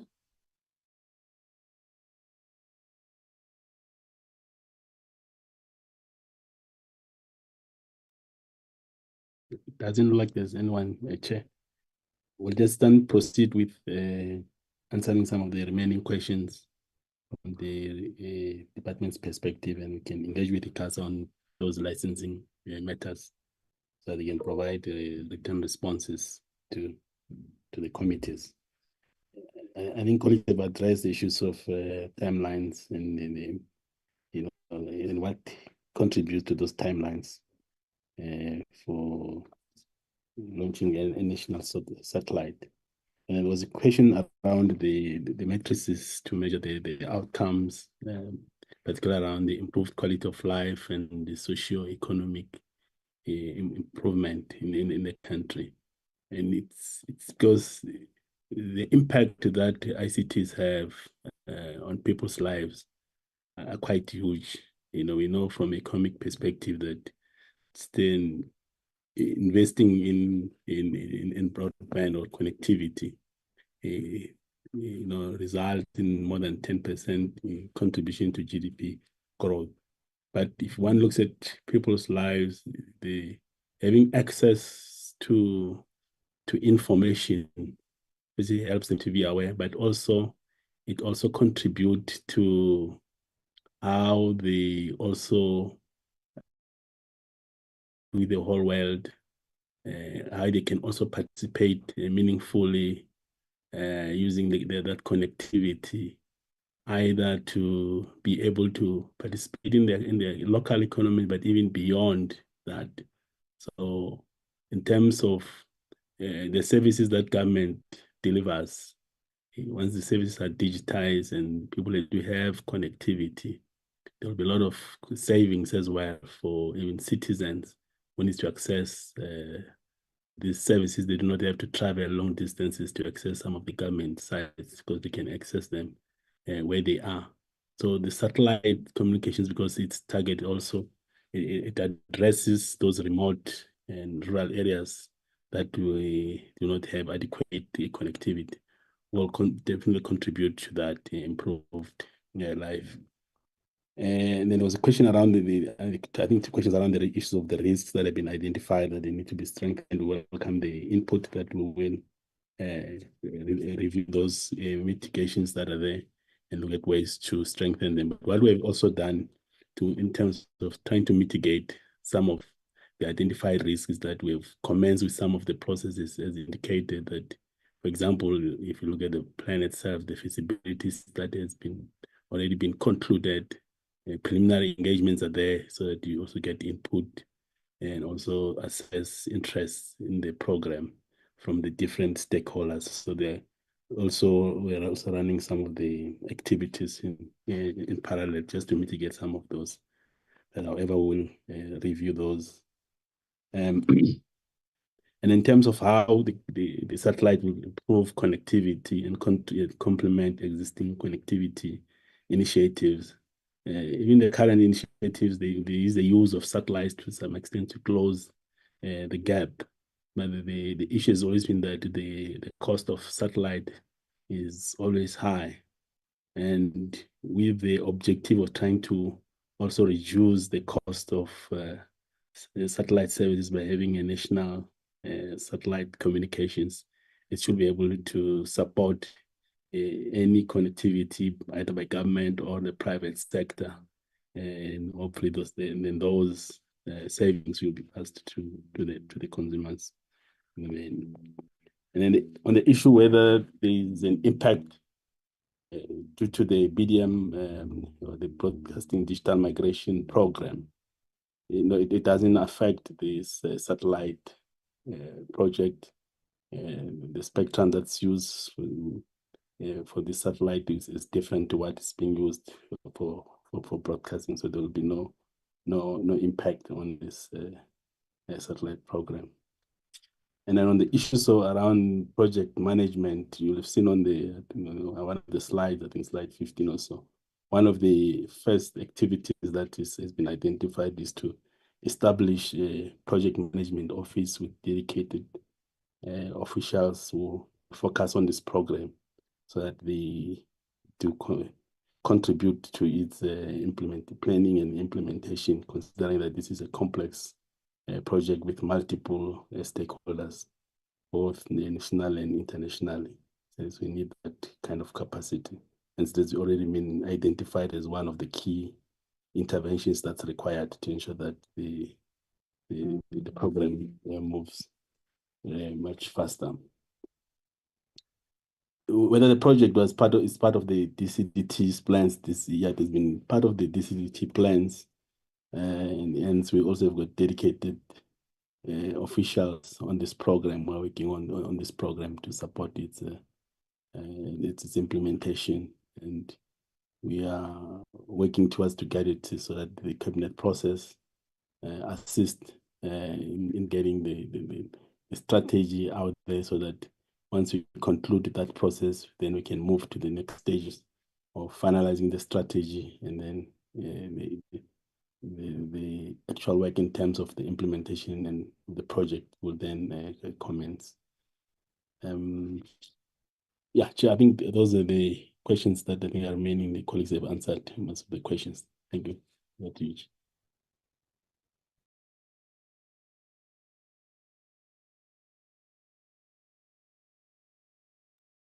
Thank you very much, DDG. I see, I think it's Mr. Van der Kolff has got his hand up. I'm not sure if that is ICASA. I think it was Tima Lulege as well, probably from the same organization. Please come in. Thank you, Chair. Yes, it's ICASA here. My name is Rian van der Kolff from ICASA, Senior Manager for Spectrum Licensing. So I just want to answer the question regarding the licensing.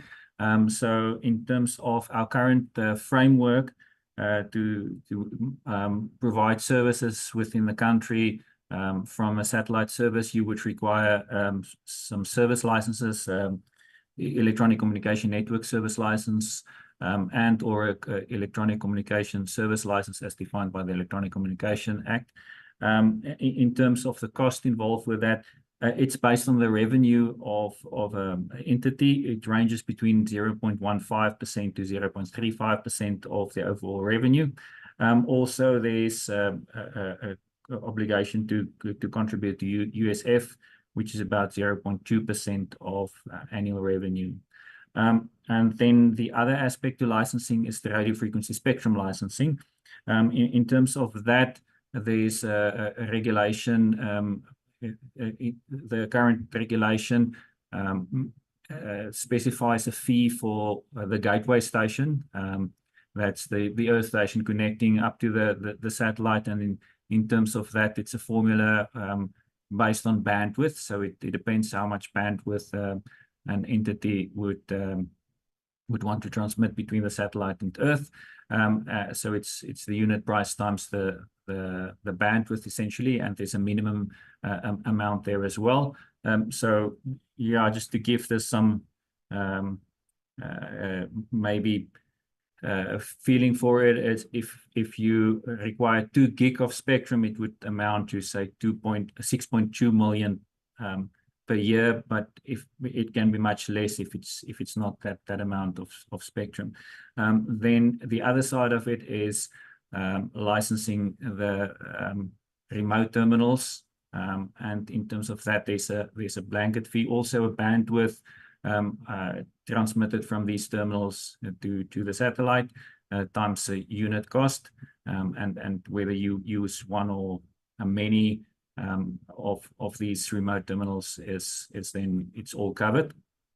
And then I can just mention as well, I think one colleague did mention this, that there is currently a consultation process underway to review and come up with a new satellite regulatory framework.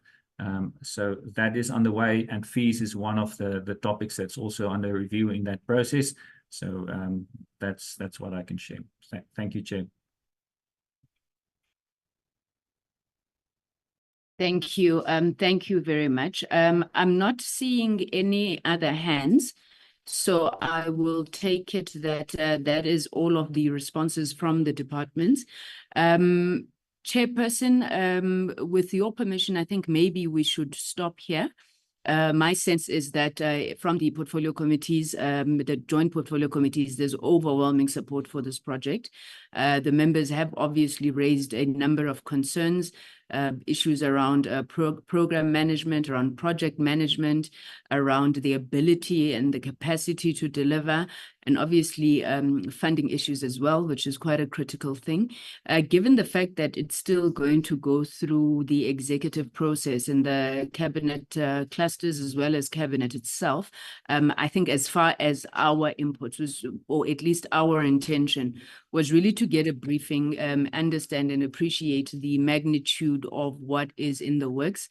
I think it was the chairperson of SANSA who said we must stay awake, very awake, we must be woke as we look at the implementation of this particular project. I do think, Chairperson, there is value in considering regular updates on the project. I know that DG Ngobeni did try and defend the fact that it does not appear in their plans. But I can say it here that we went during the course of this meeting to double check the annual performance plans and the strategy of the department as it relates to this particular project, and we have not come across anything. However, we're hoping that given the fact that the MTDP is being developed, and we are going to be presented soon with a new strategic plan of the Department of Communications and Digital Technologies. This will come through quite strongly, because it's something that we would want to keep an eye on. I want to propose, Chair, that perhaps on a quarterly basis, there may be some value in the committee's meeting once again, and then assessing progress on this matter. My final parting shot is really that as the committees, I believe that we want to support this program, whether it is through holding the executive to account in terms of its delivery, or where we can, through our counterparts in Parliament, lobby for support across the different clusters and in the finance cluster as well, to ensure that the necessary appropriations are considered for the project. So I want to thank you, Chairperson. I can't emphasize this enough. because had you not indicated to us that you were having some challenges around the implementation of this project, this meeting could have perhaps been delayed even further. And also the work, I will single out SANTEC, because SANTEC was really one of the entities that also sought to raise a discussion around this program and the fact that it has been dormant. But I have no doubt that, from this meeting, there'll be greater impetus that is put onto this project. So thank you, honorable members, for your time and engagement around this. And then thank you, Chairperson, over to you. Thank you, Chair, and thank you for all presentations that have been presented. We appreciate them. We appreciate all the engagements that we have had today. And I also want to give special thanks to you, Chair, that the time when I called on to you, you responded because we had met SANSA and they indicated with SANSA with the Department of Science, Technology and Innovation, and they indicated that there was a project that they are unable to, that they will need us to assist them with to collaborate with the Department of Communications and Digital Technologies. We are actually very grateful because this process required both the attentions of both portfolio committees and both departments. So we are happy that we are here today, and we are actually fulfilling on our part to make sure that these projects that has capacity to assist and intervene and change the lives of South Africans, it's really going to now to take shape. We have been, for one, we have been seeing programs like Data Must Fall and all that, but we didn't know where the data is going to fall from. But I'm happy that in this platform we have been afforded an opportunity to see the process of data falling, the cost of data really, if we are to say that we are moving to fourth IR, we are in fourth IR, because that is where the world is. It's really expensive from our country. We also would like to see the connectivity improving from 60% to 100% in the country, and this is the platform, this is the program that will assist us to see all those things happening. We also want to see the economy growing. We also want to see any other sector that we also want to feel protected in our country, that the data, the communication data is protected by our own entity, by our own government. We are not being hosted somewhere, and others are just listening to our conversations that are meant for the country, not for the world. Because if you don't have communication technology, anyone that you are is hosting, you can have access to all security informations of your country. So we are happy that at least we have managed to push this far. And of course, Chair, I agree with you that we are going to have quarterly meetings to track progress on this project, and we really wish that the collaboration between SANTEC and SANSA that we have seen in this platform will continue smoothly to make sure that this project really becomes a reality. And Chair, I think on the issues of deadlines I really wish that once the strategy is approved, the both departments will push faster, because the world is not waiting for us. The world is not waiting. People will be moving to greater heights. We also want to see South Africa in our lifetime moving to greater heights. Thank you so much, Chair, and all portfolio committee members from DCDT and the DSTI. Thank you so much for availing yourselves, and both departments. Thank you for availing yourself to address the portfolio committees on this subject. Thank you so much. Thank you. I think you forgot to say meeting agenda, Chair. Yeah, that's what I wanted to say.